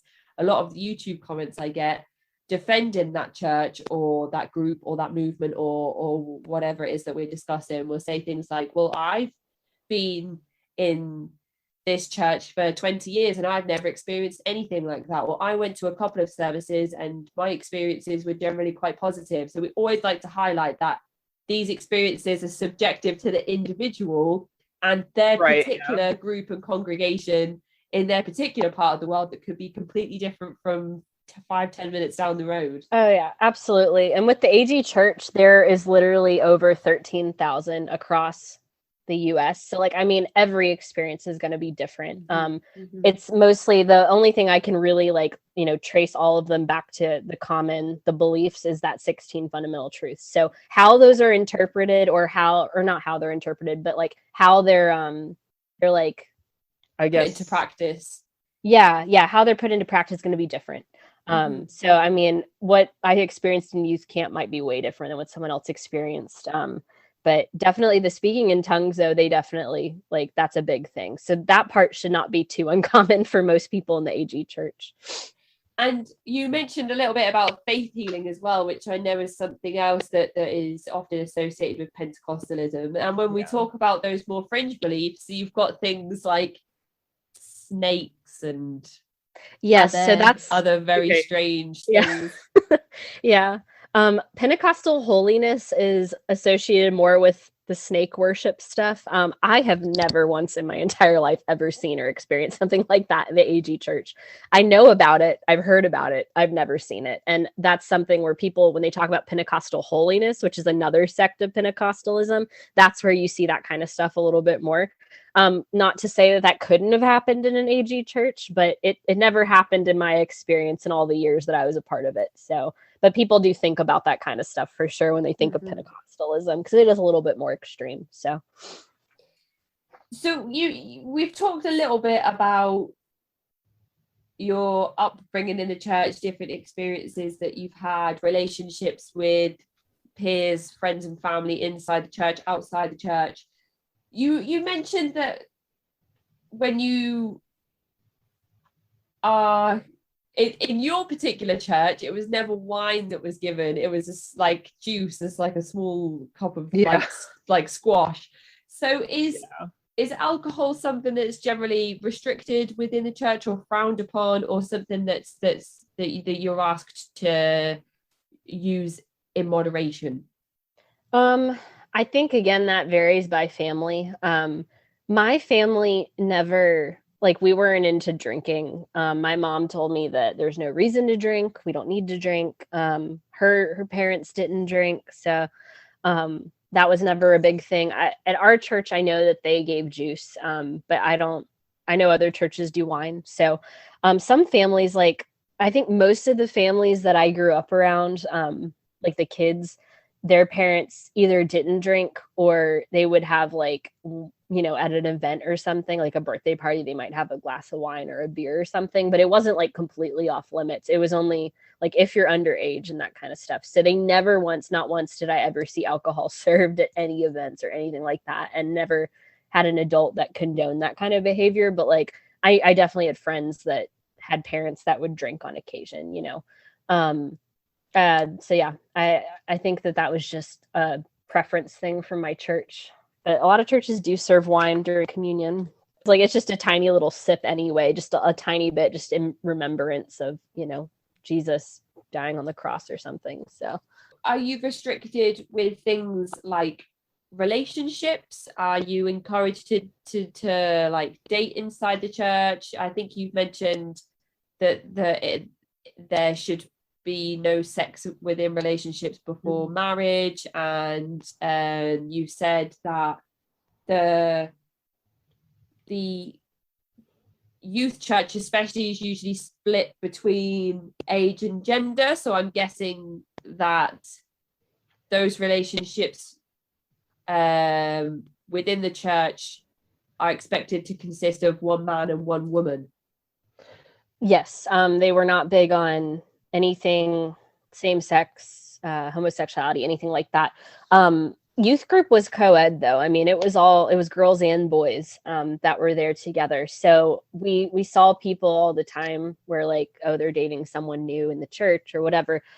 One thing that I found growing up in the church for as long as I did, a lot of those people that I grew up with ended up trading around people, like dating different people in the church. And you know, there's one family in particular that I know where literally every girl that they had 3 daughters, just like my parents did, and all of them married people in the church. So it's not uncommon for that kind of thing to happen. Not that they look down upon you dating someone that's not directly from the church, but they want them to be Christian. And one of the verses that they always like pounded into our heads, especially when we had like our Bible study stuff, was about dating people that believe the same things you do. They were like, you should not be unevenly yoked. There's a whole Bible verse that they would tell us all the time. They said, if you marry someone who doesn't believe that, about Jesus and all this stuff, your marriage is going to be more difficult, and, it's going to be harder for you to keep the faith and like do what you're supposed to do and do what God's telling you to do. And you really need to marry someone who, represents the values that we talk about in church about Jesus. They would constantly use that verse about not being unevenly yoked. And there were always examples about, oh, well, I have a friend who she married a man who wasn't a Christian, and now they're divorced, and he was abusive, and like all this stuff, there's always stuff like that said. Again, there's that message that you're going to be, you're more likely to be abused if you don't marry a Christian man. Oh yeah, all the time. That kind of stuff was huge. And I remember specifically, and I feel so bad about it now. I'm like, why did I not stand up for her? But I mean, I was young and stupid. And I was indoctrinated. So when we were in small groups one time, it was like, I think I was in high school. I must have been in like 10th grade maybe, so like 15, 16, 17, something like that.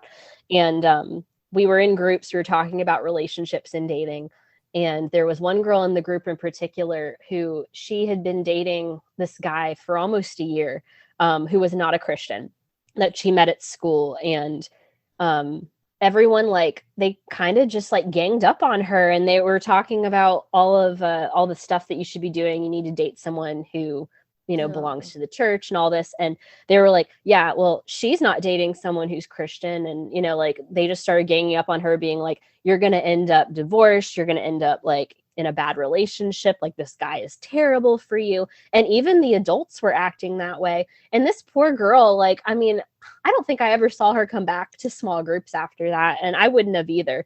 But she was just so upset because they just literally just ganged up on her and started like telling her what a bad decision she was making with her life. And the guy that she was with wasn't like a bad person. Like, he just wasn't a Christian. And I remember sitting there and listening to all of that. And I'm like, why did I not say anything? I wish I had said like, y'all need to stop, like, this is not okay. You can't talk to her like that. It's her life. You're not her parent. I should have said something, and I didn't. But that was very normal, like, to be told those things. And, they also told us at one point, we were to be making lists of what we wanted in a man. Yeah, I know it sounds weird, right? Like, you want a man that's going to be, I mean, some of the qualities are good, right? You want somebody who's going to be a good father, a good husband, all of that, but making like a very detailed list of what kind of things you want in a man, and praying to Jesus that, God's going to provide you with this person. And they even encouraged us one time. We sat in small groups and we had to write letters to our future husband, about like what we're looking for, and, oh, God's going to provide you to us one day, and blah, blah, blah, blah, blah, all that kind of stuff. And like that being a very normal thing. And I mean, it's just, I look back at that too, and I'm like, okay, thinking of the qualities you want in a partner, totally fine. But like making a detailed list of, I mean, it's kind of like when you make a list of all this stuff that you say that you want, all these preferences, it's like you weed out so many good people too, but it's just strange. It just felt strange looking back. It's kind of like looking for the perfect job, though. Like, you'll find that the job is great, money suits your qualifications, but the commute is quite long. So you're like, okay, so I'll compromise on, or maybe the commute is only around the corner. The job description fits great, but the pay's not ideal. There's never a perfect situation, and rarely I think people find themselves in an environment where they're like, wow, this is absolutely everything I could have ever hoped and dreamed for. I like everything in this situation is perfect. Like, rarely, I doubt anyway, somebody meets another person and thinks, wow, everything they do is perfect. The way they look and act and behave and their ideals and the way they smell and all of these things, like, and how smart they are, and all of these qualities, you know, like, oh, the way he chews doesn't annoy me, or the way he scrapes his cutlery across the plate doesn't annoy me, or the way her hair fills up the plug hole doesn't annoy me. You know, all of these like little things that might grate on another person after being in a relationship for a long period of time. I doubt there is anybody that can say that everything in those relationships, romantic relationships or friendships or whatever they happen to be, are absolutely 100% perfect. And also, you're young adults at this age. How are you supposed to know the answers to those questions about your perfect partner? How are you as young adults supposed to be giving life advice to this poor girl who's been dating this guy for a year? They probably don't even know themselves, you know, where they're going to be in a year's time, what they want to do when they finish school. Are they going to go on to further education? And you've got this whole group of people around that maybe have never even had a relationship in their life or never experienced life outside of the church, giving advice to this poor girl, and she's probably got no choice but to take some of that on board, even if it's just subconsciously. It's just so interesting that it's almost like, when I read about some of this at university, like the empty vessel phenomenon, where you like 1 + 1 is 2. So in your head, you're like, okay, well, 1 + 1 is 2. I've been told that. I don't need to know the theory behind it because somebody's told me that that's the answer. So now I know that. And it's almost like you've been through all of these badges and these ceremonies with the crowns and the camp and all these environments where you're told the answers to all these questions, but you're never taught to question those answers. So then you're like, well, I know the answers to those questions. And you're dating a man that's not Christian. So all of these things are going to happen to you. And I don't know, just I'm doing that thing again where I can't formulate what I'm trying to say, but I hope I'm getting my point across. No, I know what you mean. Somehow. They teach you what to think. Yeah, they teach you what to think, not how to think, you know. And they told us, like, if you pray about this and if you really are seeking out this godly Christian man, like, God is going to provide that to you. Like, it's going to be like a gift, like, you know, it will happen, you know. So like, I mean, when you tell a group of girls that who are already highly sheltered and all that, and then they know that one of their peers is dating someone who's not a Christian, I mean, they all like ganged up on her in no time at all. It's sad to think about now. I feel so bad. And like, I should honestly reach out to that girl and be like, I am so sorry I didn't say anything like over a decade ago, you know.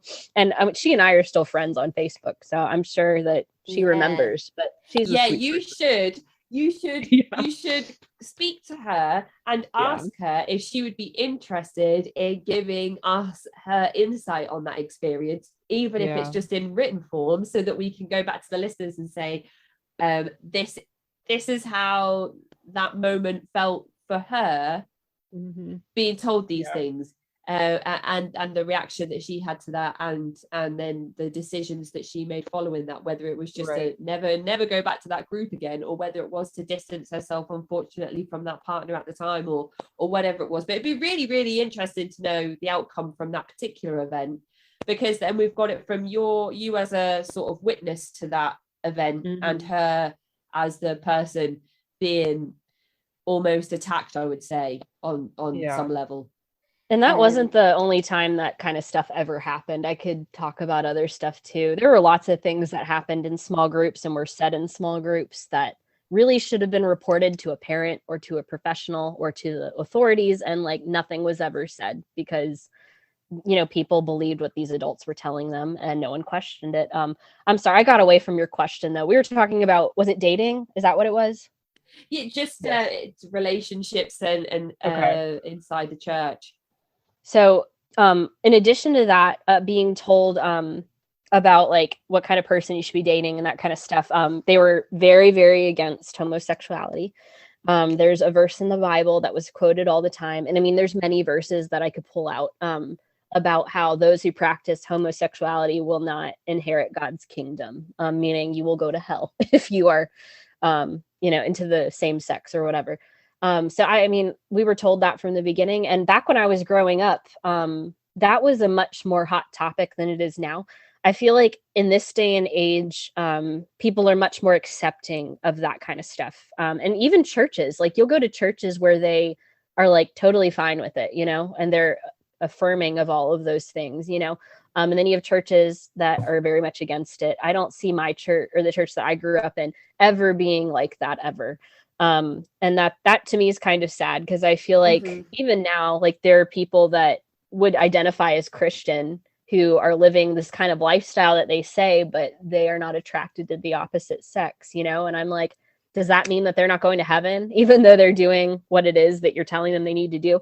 But that was a very like taboo thing back when I was growing up. Do you remember when Rosie O'Donnell came out as gay, when all of that transpired? So in the US, it was a big deal. I don't know how it was other places, but it was just more taboo to be gay in general. And Rosie O'Donnell came out back when I was a kid.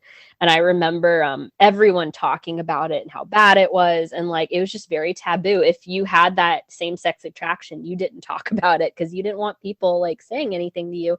I've never been attracted to the same sex, so it's never been a thing for me. But like my sisters both like have dated girls, and so that's fine. Like I love them. I just want them to be in happy, healthy relationships. I don't care about any of that stuff. And you would think that the church would be happier about that, but they just, because the Bible says X, Y, and Z, then this is what you need to do. And there was a girl I specifically remember growing up with, who was a little bit older than me. And she definitely was more of a tomboy and like dressed more guyish and acted more guyish. And, I remember it like buzzing around the church. There was rumors about her being gay and how that was such a big deal.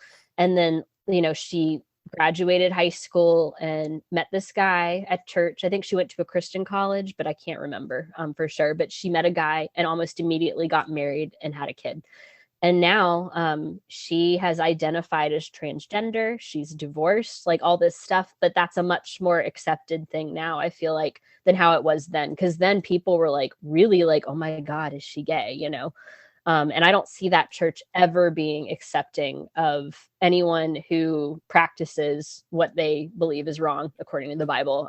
They would never be accepting of gay couples. I know that the pastor that I had growing up, who is still the pastor of the church now, I've heard him say before that he would never marry a couple of the same sex, that he doesn't believe in it. He'll never do it. So like, I don't see that ever being a thing at our church. And it definitely wasn't when I was a kid. But I don't feel like it was something we talked about as much as kids, because that was just like, it wasn't as accepted. So the people that dealt with that stuff didn't want to talk about it because they knew that they were going to get in trouble, And you said there that, your sisters have dated same-sex individuals that you have just been happy for them to be partners with because you love them and you just want what's best for them. And as somebody from the outside looking in, I would hope that those would be the core messages that the church would be trying to convey as well, that that you're supposed to love thy neighbor and these standard pieces of doctrine that people adopt from the Bible, but then are also so quick to say, well, the Bible says that things like homosexuality are a sin, so I can't accept them because the Bible says that it's wrong. But then the Bible also says all these other things about compassion, contradictory and love stuff and acceptance. Absolutely. And it's absolutely heartbreaking when we hear those stories on this podcast about people who align themselves with the LGBTQIA plus community, but are so fearful for either what their family and friends might think of them, what might happen to them in the afterlife, and all of these things that they're taught whilst they're growing up, that they don't live authentically to themselves, and they do end up in these marriages with people that they're not romantically interested in whatsoever, because they want to keep the peace, basically, which is just absolutely heartbreaking. I cannot imagine what it must be like to go through a life of such immense pressure and lying, and surely being honest with people plays into part of the Bible's overall message. Yeah. I really feel for the girl I was just telling you about. I shouldn't say girl. Absolutely. She identifies as male now. So he, but like, I just can't imagine the pressure that he felt growing up, you know? And like to get married to someone that probably you're not into, that you're not attracted to, you know, to please your parents or to please the church. I mean, her or his struggle must have been tremendous, you know? And I feel bad that, you know, that kind of stuff happened. And even back then, though, social media was not a thing. You know, social media and getting any kind of information through like Tumblr or Google or whatever. So like you didn't have the resources that you have now. Nowadays, I mean, if you're having these feelings, you can Google something or look it up on Instagram or Facebook, and other people are dealing with it too. But at the time, people didn't have those resources. So it must have been so hard to have to deal with those pressures and feeling that way and feeling so alone in the world, you know, and not feel like you can tell anyone about it because you're going to get judged. And that to me is so sad to think about, someone like that. And I was never friends with her. We never connected or anything, but to know that she dealt with that privately, I mean, that would be so hard. But anyway, she's okay now. I hope that there's other people too that have found closure within the church, you know, that we're dealing with things of that nature. It's unfortunate that we still hear stories today where people have come forward on the podcast and said, well, you know, I only left my group a few months ago, and it's a lot of it is to do with their sexual orientation. And so that leads me to think that there are a substantial number of people within these congregations across the world that are feeling the same levels of oppression and isolation and difficulties. And so I think it's always important just to highlight the fact that it's never been okay. And I'm not saying that it's less okay today because we're kind of making progression with changes in legislation and the way that people are thinking in this day and age. But with those things in consideration, I wonder if it's almost even more difficult because people that are hiding inside these groups and not coming forward as being attracted to the same sex or being part of the trans community or whatever it is that they could be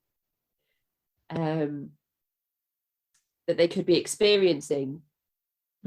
You've got things like pride parades, and you've got you know, spaces all across the world that are reserved for celebrating that particular community group. So I wonder if, because those things didn't exist like in the way they do today 40, 50 years ago, I wonder if it could be even more difficult now for people on the inside looking out at those spaces that exist, knowing that they are not part of those spaces because their belief system restricts them in that way and their family values restrict them in that way.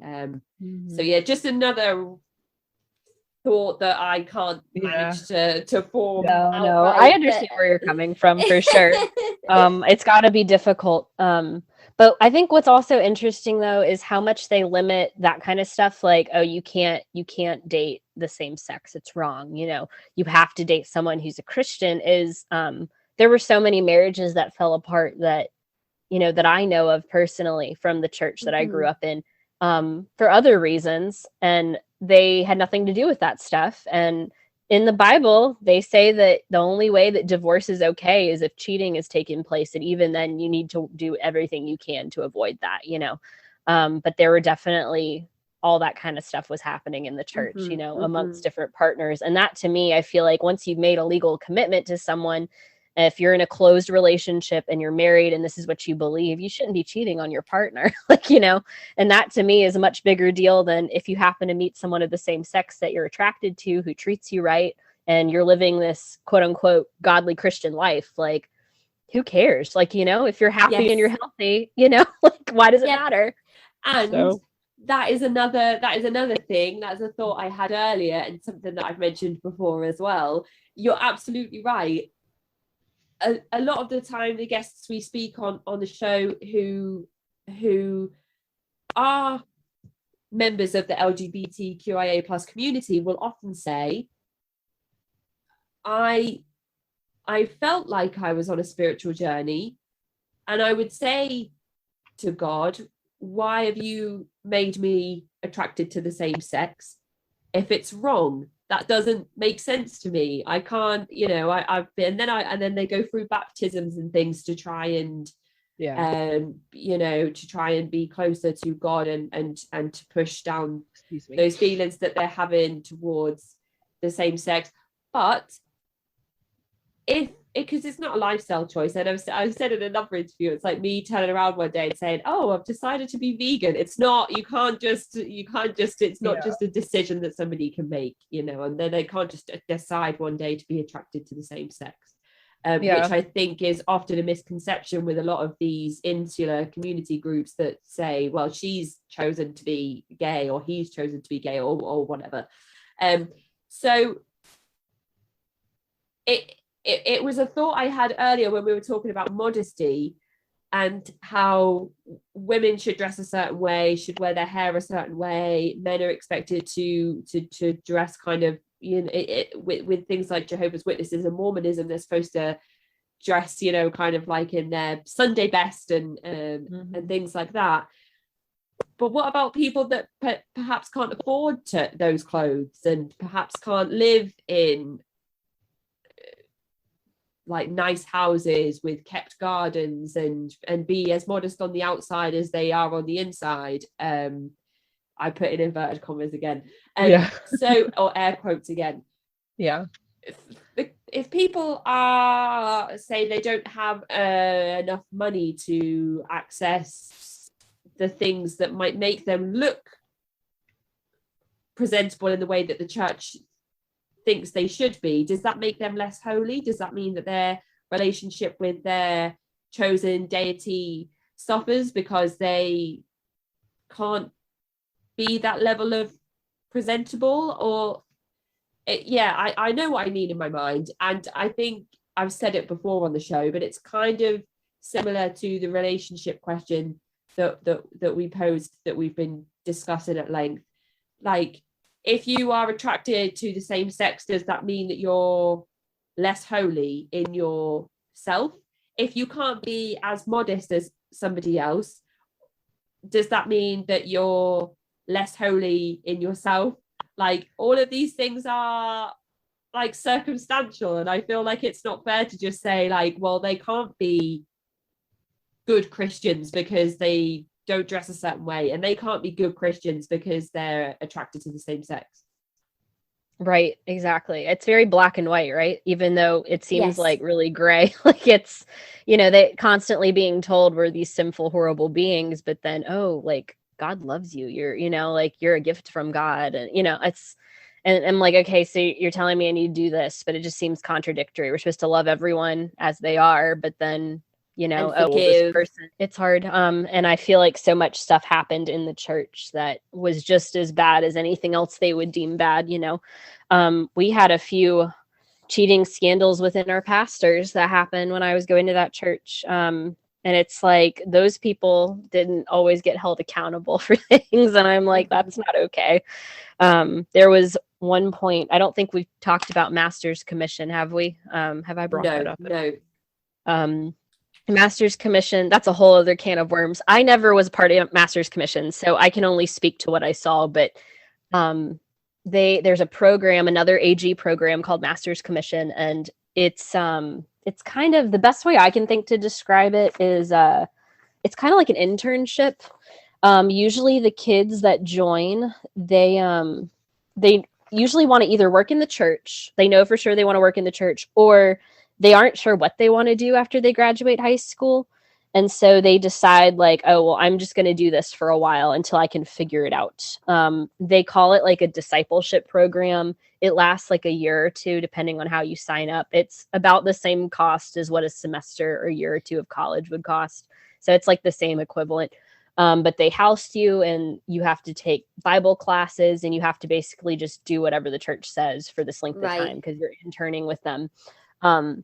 So they call it, a discipleship program.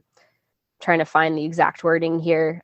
If according to their website, it says the students pledge a year or two of their lives to study the Bible, memorize scripture, and work in the ministry. So that's part of it. But when you're doing that, you're getting all this, Bible training and brainwashing. And some of these kids come out of it becoming missionaries or working in the church. And some of them decide like they just wanted to go on a spiritual journey and intensify their relationship with God and figure out what it is that God really wants them to do with their lives. And they finish master's commission, and they go on to do other things like go to college, practice a trade, whatever it is. So at our church, we had a chapter of master's commission at our church. They're all over the country. It's an AG program. So they're always hosted by an AG church. And one of the chapters was at our church. And so there were a bunch of kids that enrolled. We're a bigger city, so a lot of kids from smaller cities that attended AG church in those places moved to our area and attended church there and became master's commission students there. And we had a guy that was running it. He was one of the pastors at our church. And I mean, he was young-ish. He was like in his mid-30s maybe. But he ran this program and hosted this program. And later on, it came out that he was having a relationship with a student, and he was married with, and they didn't have any kids at the time. They do now. They're still together. And usually what would happen in the church is if you find out that there's some sort of cheating thing, then you'd get fired. He got up in front of the church and apologized and said he sinned against God and his wife and the church, and he wasn't a good leader, and apologized in front of everybody. And he resigned. But then like 6 months later, they rehired him again. I'm like, what the heck? Once everything had blown over. Yeah. And I mean, it was crazy. But then literally like a couple years before that, we had a minister at our church. He was the music minister. His secretary, it's the age-old story, right? Him and his secretary were, they didn't ever do anything sexual, but it wasn't an appropriate relationship that was headed in that direction. Someone found out about it and told the pastor, and they immediately fired him, like without any question. And I think it was a political move at the time because he was the last pastor on staff that had been hired from the pastor before, and they had a new senior pastor in place, and he was the last one. So it was a good excuse, and they terminated everything, and he was gone. And then, the church immediately 360, there's a lot of changes that happened in general, just with the style and everything. And then he got fired, but then the other guy he resigned on his own. And then like 6 months later got rehired back to the church. And he was like straight up cheating on his wife. It wasn't like he was just, like there was a lot more stuff going on. And it's like, how in the world can you justify one over the other? But then you're going to turn around and tell people, you can't have sex before marriage, and you can't date anyone of the same sex. It's wrong. And you can't wear this kind of clothing. And I'm like, okay, like all this other stuff. I'm like, he cheated on his wife straight up, and not just cheated, he cheated with a student. Like in the public school system, that would never fly. And I mean, these kids are like over 18, but still like, it's not okay. Like, oh yeah. So, I mean, it's all politics. And so that to me is frustrating because there were kids that needed more than anything, they needed to be loved on, and they were not, taken care of and treated right. And I don't know, that it feels wrong. And again, things that I wish I'd said to someone back when, but it is what it is now. But that kind of stuff happened all the time. And it's still happening. And you coming forward and highlighting these things now is still going to be extremely important and will resonate with a lot of the listeners, I'm sure. As some of the previous Pentecostal coverage we've done on the show, you've said kind of resonated with yourself when you listened to it. Some of the things you said you found, you identified with. Right. But it is right with what you've just said there. Lots of questionable things happening in terms of the termination of employment and then the re-employment, Right. and the message being given to people that if you marry outside of the church, your relationship might not be successful. You're more likely to be cheated on or have these horrible experiences that you've just said there, you've experienced firsthand, have happened with people that have married other Christians. Just your religious affiliation can't protect you from those things that happen.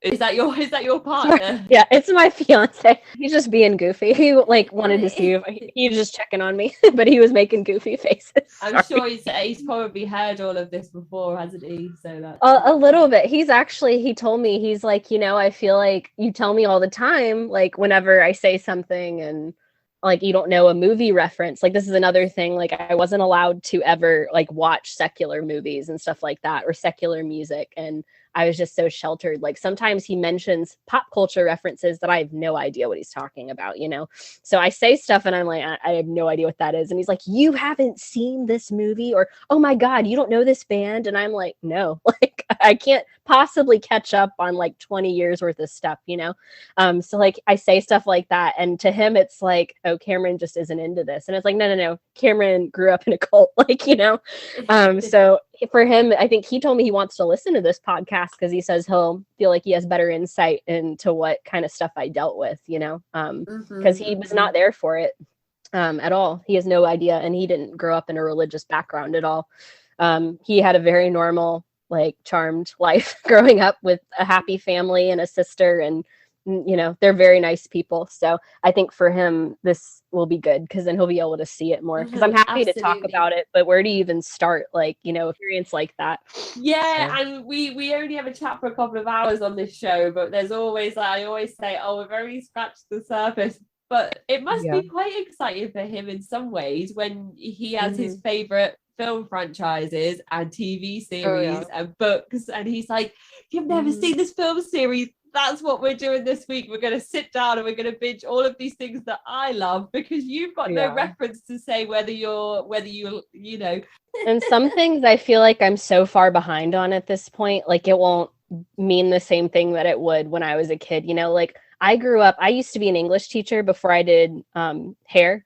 And so when I taught English, I was teaching books and stuff, but like one huge part I remember from growing up is the Harry Potter series, Well, I wasn't allowed to read Harry Potter because it has witchcraft. So my parents never let me read it. But that book was like, I remember in college sitting in a young adult literature class, and we were talking about the history of young adult literature and how it came about, and how Harry Potter was like the tipping point for most teenagers. Like that's really what defined the young adult literature movement, and how kids like were reading these books at like, a crazy rate, and like couldn't get their hands off of it, like had to keep turning the pages. And like, it starts off with like kids our age. Like when that book came out, these kids in the book were our age, like Harry was around my age, and Hermione and all these characters, and like all my friends were reading it, And I like never got to experience that part of the movement of young adult literature because I wasn't allowed to read it. Because when I sat down to try and actually read Harry Potter, it just didn't mean the same thing as it would have when I was 13 or 10, or,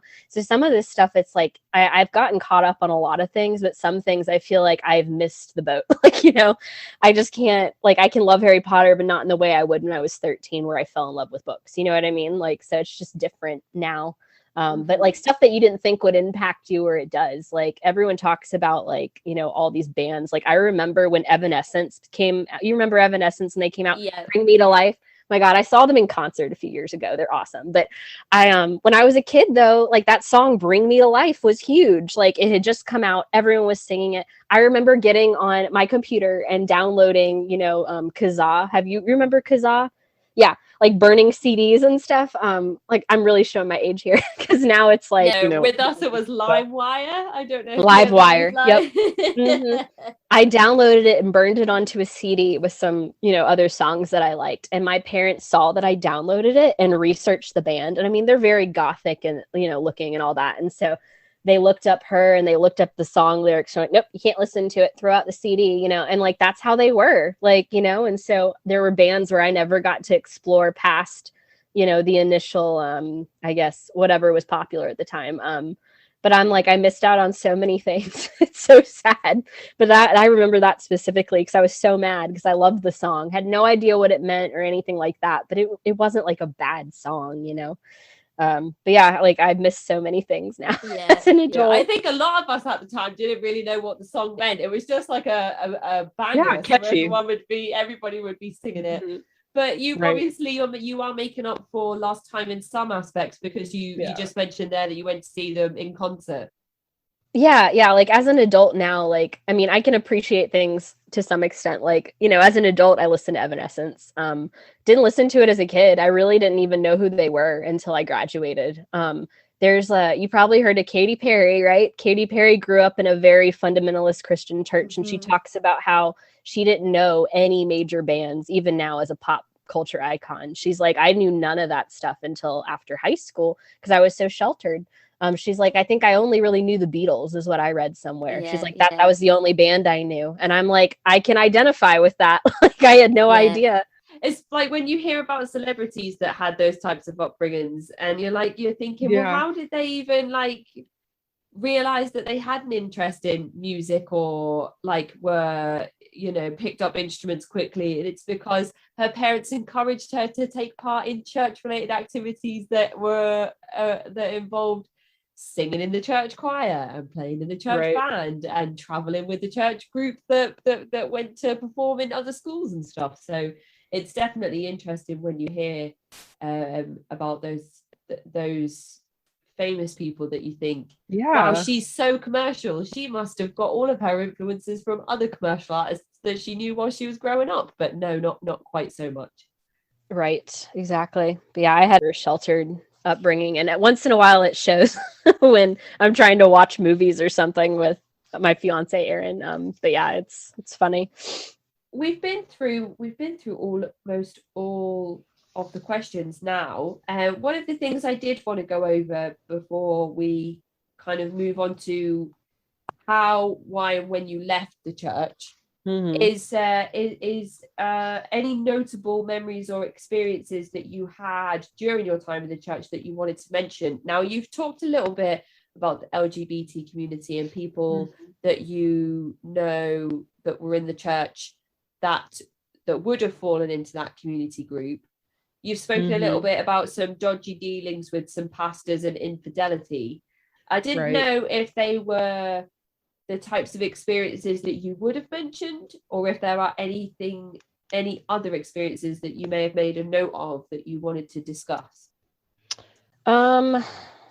For me personally, I feel like a lot of this stuff was stuff that I saw or stuff that I heard about. It wasn't stuff that happened to me. I honestly can't say that I ever dealt with any physical abuse within the church, which I'm very lucky. And I never dealt with rape or any of that kind of thing. I did hear stuff about it, but I never did. And even now I feel like this kind of stuff is coming to a head because there are things in other churches in my area that I've heard about. If you Google, it comes right up, you know, that kind of thing. Like we were talking about how, you know, your parents saying that you can only hang out with church friends and things like that. But I feel like a lot of the kids that the families that they put us around, sometimes they were not good people either, you know. There is one experience I remember, and I was not a part of it. It was one of my best friends growing up in the church. Her little brother was best friends with another family in the church. And so her family would hang out with their family.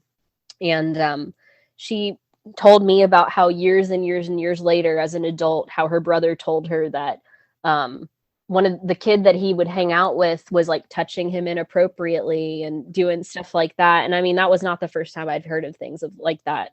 There's a girl I grew up with who claims that this kid that she knew in the church and grew up with forever, that she had been sexually touched and all this stuff from him, and it was not consensual. I mean, there's all kinds of things like that. I personally haven't dealt with it in that regard, but it's frustrating just because I feel like some of that stuff should have been addressed, or maybe people knew about it already and just didn't choose to say anything. But that's frustrating to me. I think we talked a little bit about small groups, the Bible study type thing, where there were things that were said and talked about in small groups that I felt like should have been addressed with other adults, or at least with the parents of some of these kids. And like there was one time I remember this girl that I grew up with, her brother mysteriously died of a virus.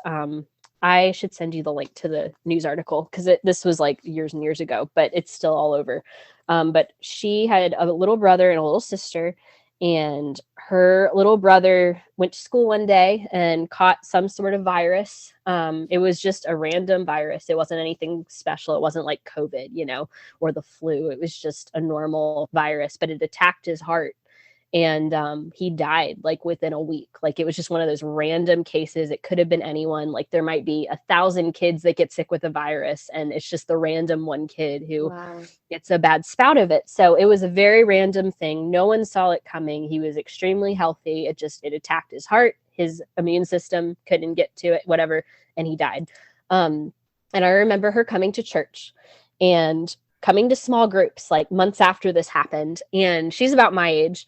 And we were talking about having friends that are supportive and good for you and support your religious beliefs. And I remember specifically her talking about how she has a friend who dealt with some other trauma, I guess, at home, and how she was trying to be a support to her. But she says in a very vulnerable way to all of us, she's like, it's really hard for me sometimes to listen to other people's complaints because I had to deal with my brother dying, and it's hard for me to listen to that and not think, well, at least you have your family, or at least you have your friends, or whatever. Like you have no reason to be upset about whatever it is. Like I dealt with my little brother dying randomly as a kid. Like that was so difficult, whatever. And so sometimes I feel like I'm not being like the example I need to be, I think was the wording she used. Mm-hmm. And that was just her sharing a piece of her heart, talking about, look, my brother died. Like I shouldn't, like when I don't want to hear you complain about your petty little life things, totally valid. And she's saying this and we're listening, and our small group instructor says something along the lines of, oh, well, you're either for God or against God. Like, cause that's in the Bible. She's like, you're either being an example and being the kind of person you need to be for Jesus, or you're not. So pick one. And I'm like, you're going to tell that to a girl whose brother died from a virus, like months ago. Like, what the hell is wrong with you? And I just, after that moment, I think that's when I checked out of small groups. I'm like, I should have said something. I'm like, why did I not say anything, But she was an adult, and I was like, you know what? Like, if she says this, then whatever, like, I trust her, I believe her. And I'm like, how can you possibly tell someone who lost their sibling randomly? Like, it wasn't like, they'd been sick for a long time. It was literally out of the blue, lost her brother, and tell her, you need to be a better Christian example. Like, what's wrong with you? You're either for God or you're against God, like, essentially. And I was just like, I'm done. Like, and so that kind of stuff happened. There was another girl who was dealing with trauma at home from her dad. And like, instead of telling the authorities about it, they gave her a mentor, and they had an adult like talking to her every day. They had me helping mentor her.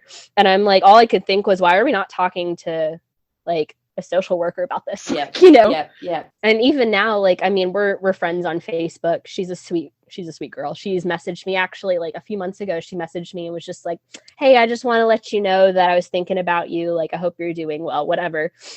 Super nice person. But I'm like, I wish I could go back in time and had notified somebody of what was going on at home with her dad. He was clearly doing something, and something bad was happening, and no one said anything. And these are adults that we trusted. And there's so much of that. Like, I can get past a lot of the stuff that happened at church, like, believing whatever it is and indoctrination. But when it comes to people's safety and people's mental health, that's where I really like get frustrated. There were people that needed protection and love and care that weren't given that. They were just given a Bible, like, and I mean, I remember too, being in a third world country, on a missions trip, and telling us like, do not give homeless people money, because then you're teaching them dependence. And like, some of these people were really bad off in a third world country. I'm like, if I want to give someone $1, I should be able to give someone $1. Like, what's the big deal, So it's just that kind of mentality. Those are the things that I think stick in my head the most, are those kind of experiences. And there's many more. Those are just a few that I really remember.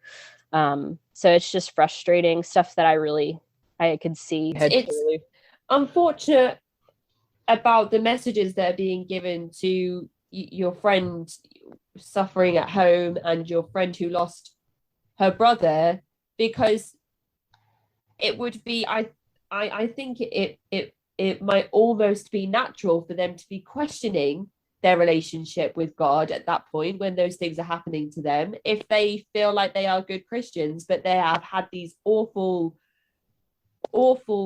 life experiences happen to them. And then you've got instructors basically just saying, well, be a better Christian or don't be Christian at all.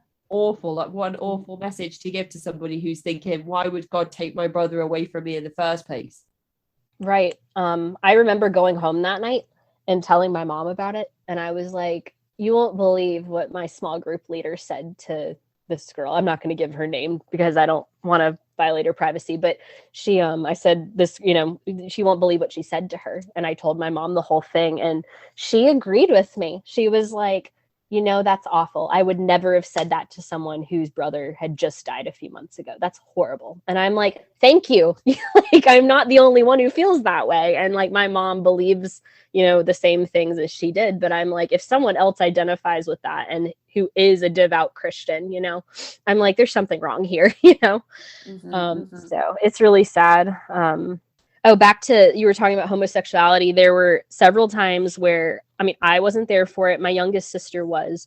She told me that there were altar calls that were done where they targeted specific teens dealing with homosexuality, same-sex attraction, and talking about how you're going to die and go to hell, and like doing altar calls and all this kind of stuff. And kids are like crying and like, just really shaming them for that kind of stuff and telling them to come forward so people can lay hands on them and pray. And like, she told me that was like where she was done with youth group after that too.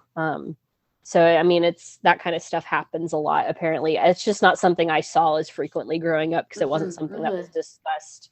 But I think the LGBT movement is a bigger thing now than it was, but apparently it's still, they're really targeting those people even now. And that to me is really sad. I think that's all I can think of at the moment. I think we've covered a lot. We have. Yeah.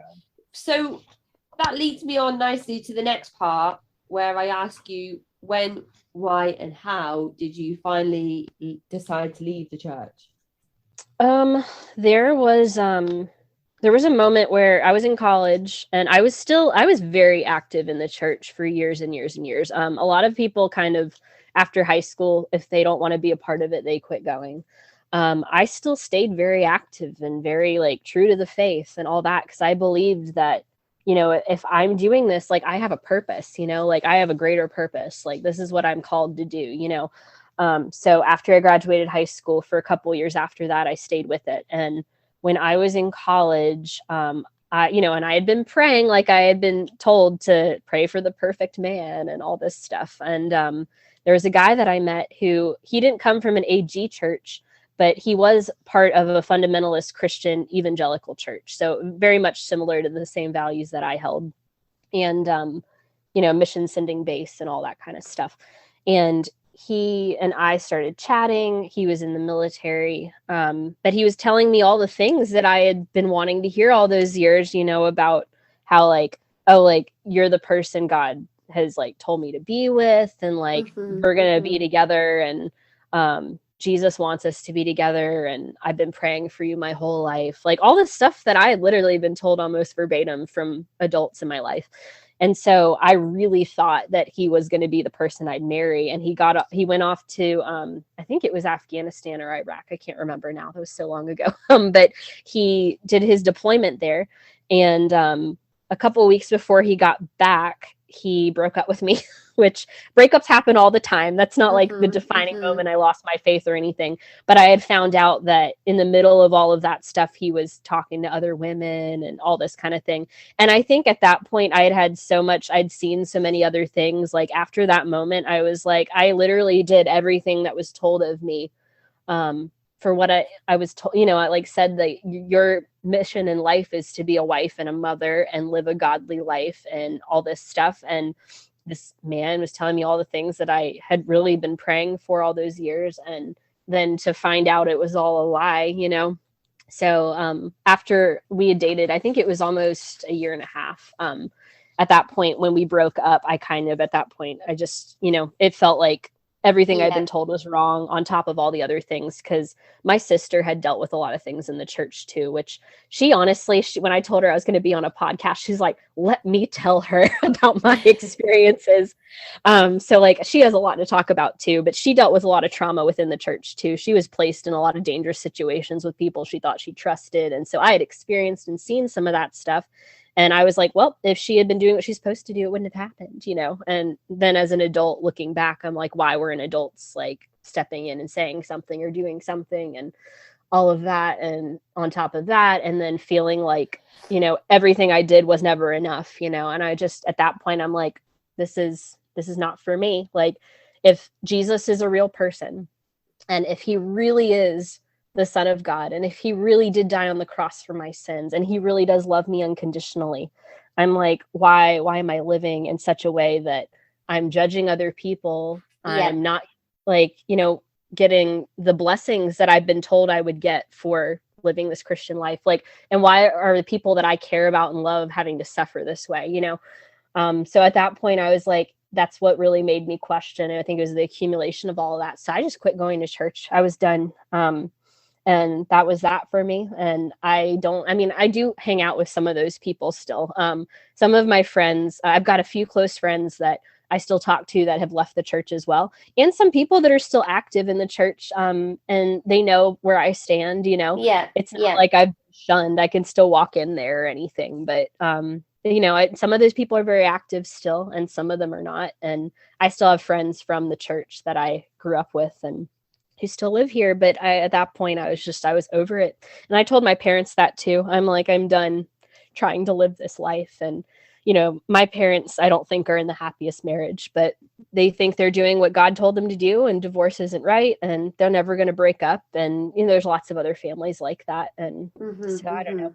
But then I've got people that I know, like my grandfather is like the nicest human being on the planet. And he is like the embodiment of what I would imagine a good Christian to be, And I'm like, if every single person in the church was like my grandfather, I mean, sign me up, like there's just not enough people like that. I feel like it gets muddled with, not just, if you think about religion, I guess, as a whole, religion it gives people a purpose, and it creates a framework for a lot of good to happen in the world if done the right way. But I think a lot of people lose their way, whether or not what they're believing is real. Like, you can be a good person, and whatever makes you a good person, that's great, but I think so many people get so stuck on, this is what I believe, this is what's right and wrong. It turns into this big cult-like experience. And that to me is what's really sad. And I felt like after all of that, all the stuff I had done, I was like, I need to get out. Like, I could finally see what I was dealing with, Yeah, I think you've summed it up perfectly there.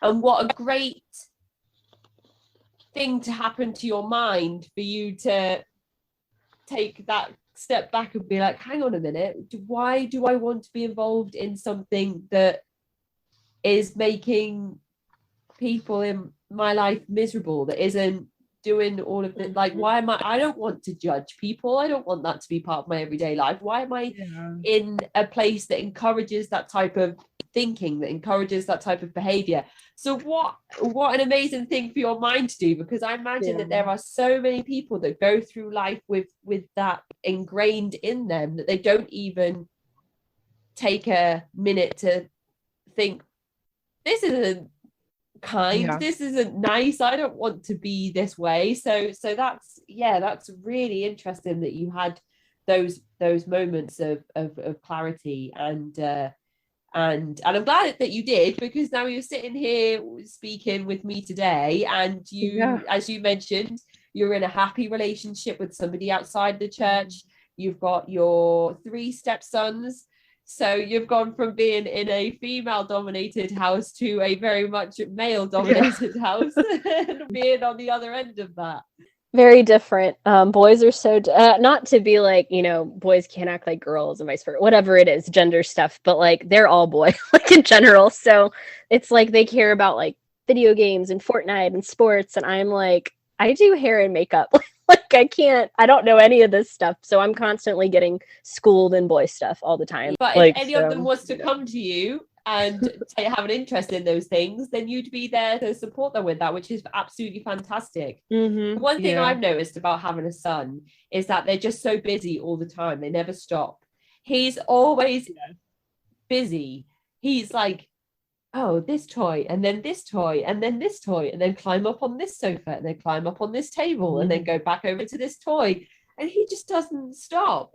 And I think, like, I'd love to just know what was going through his like little mind all the time, because he's so small and he just teeters around everywhere. And yeah, so I find it absolutely fascinating to watch him. And I do wonder how different my daughter will be, if she'll be different, because one thing all the mums tell me at the play groups I take my son to is, oh, boys, they never stop, they're always on the go. And that is so true with him so far. So that will be exciting to see if that sticks as my daughter gets older. But the last thing I had to ask you before we finish today is if there is anything you would like to add that you think we have missed. No, I don't. I think we covered everything. I guess the only thing that I would really say is if you find yourself dealing with anything closely related to what I dealt with, if you grew up in a church that was super high control like mine, or, a cult, or any kind of control group in general. I mean, I think I had several moments in my life where I had questions and they were immediately shut down, and I immediately shut them up too, right? Like, I remember getting done with Missionettes at one point, and just, I don't know, I got home one day and I started thinking about whatever we were learning about in school in my history class. And just, I remember asking her, I'm like, Mom, how do we know that this is the only way, And she was just like, what do you mean? I was like, how do we know that this religion is the only religion? Like, how do we know that we're right? And her immediately being like appalled that I'd even ask, like, oh my God, like, how can you even question that? Like, what kind of Christian are you, and immediately just being like, oh my God, how could I ask that? Like, what, and just immediately shutting up my head, and stuff like that. And I would hope that for anyone that they would question everything from the beginning, not question it like as in, like, am I living my entire life wrong? But just like, am I being controlled in any way, are my thoughts being determined by another person? Because I feel like so much of my life I spent, like, I can't believe I spent 23 years of my life living that way. And now I'm like, I live a completely different life now. And I'm like, why didn't I not question anything? Sometimes I'm really jealous of my sister for discovering things really early on and just like putting the brake on it right away. So I just think that, I mean, I don't have anything else to talk about in terms of what I dealt with, but I do hope that if anyone gets anything out of this, I hope that they do question and that they look at everything before they decide like that they want to devote their life to something, and that's with anything. I think the one piece of advice I would say that was given to me in small group that I still think about today is, if you can't put your heart into it, take yourself out of it, and I just think that that's such wise advice for anything, for a job, for a partner, for, anything you devote your time and money to. So I think that that's huge in general. What you've said there is some very important advice for people that could be listening in similar situations. They are very important to reiterate when we get the chance. Always promote critical thinking, always promote researching particular groups, whether you're thinking about joining them or whether you've been a part of them since you were born. Use the internet and the tools available in terms of researching not just the propaganda that these groups show you on the surface, but other reading materials that are available from people who may be labeled apostates, who have left these types of groups.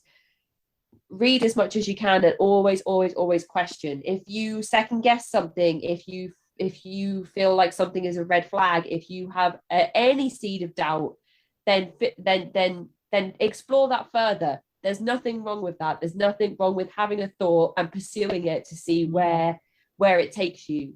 As you said there, shutting down those thoughts may may have lengthened your journey with the church, when your sister may have explored those thoughts and arrived at the fact that she's probably atheist at a young age, and that's okay. Yep, definitely. Fantastic. So critical thinking, research, read and question all the time.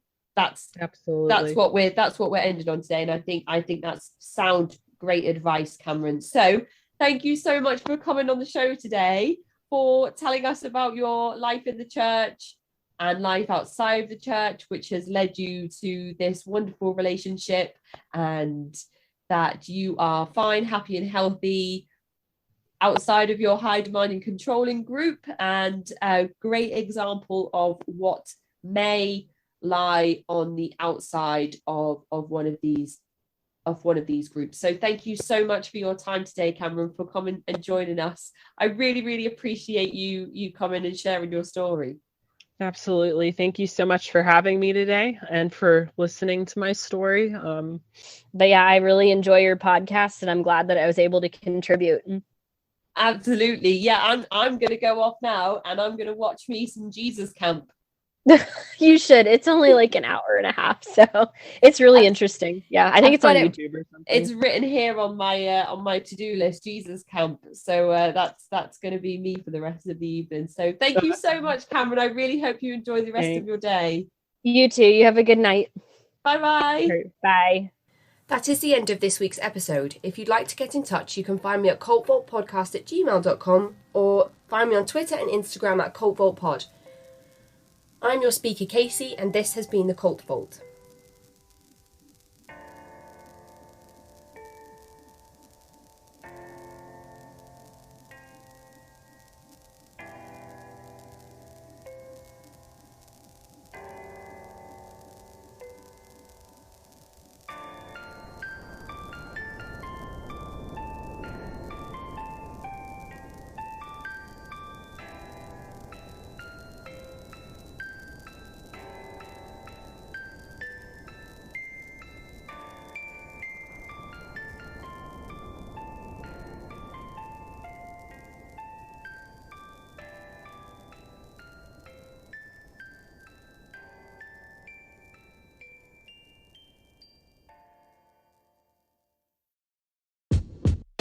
If you're like me, whenever you listen to the news, you feel forced to choose between two toxic sides.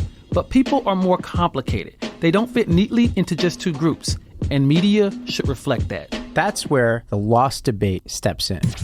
What's up, guys? I'm Corey Bradford. And I'm Ravi Gupta, and we're the hosts of the Lost Debate. This country is more politically divided now than ever before, but we're not as different as the mainstream media makes us out to be. That's why we launched the Lost Debate. It's a podcast and YouTube show for the politically eclectic who've lost trust in our polarizing, partisan world. And we'll bring you news, ideas, and trends that are overlooked. We'll also bring people together to have the conversations the media isn't having, to empathize with each other and challenge each other in good faith. And some political satire and skits, because why the hell not? New episodes drop Tuesdays and Thursdays. Lost Debate on YouTube or wherever you get your podcasts.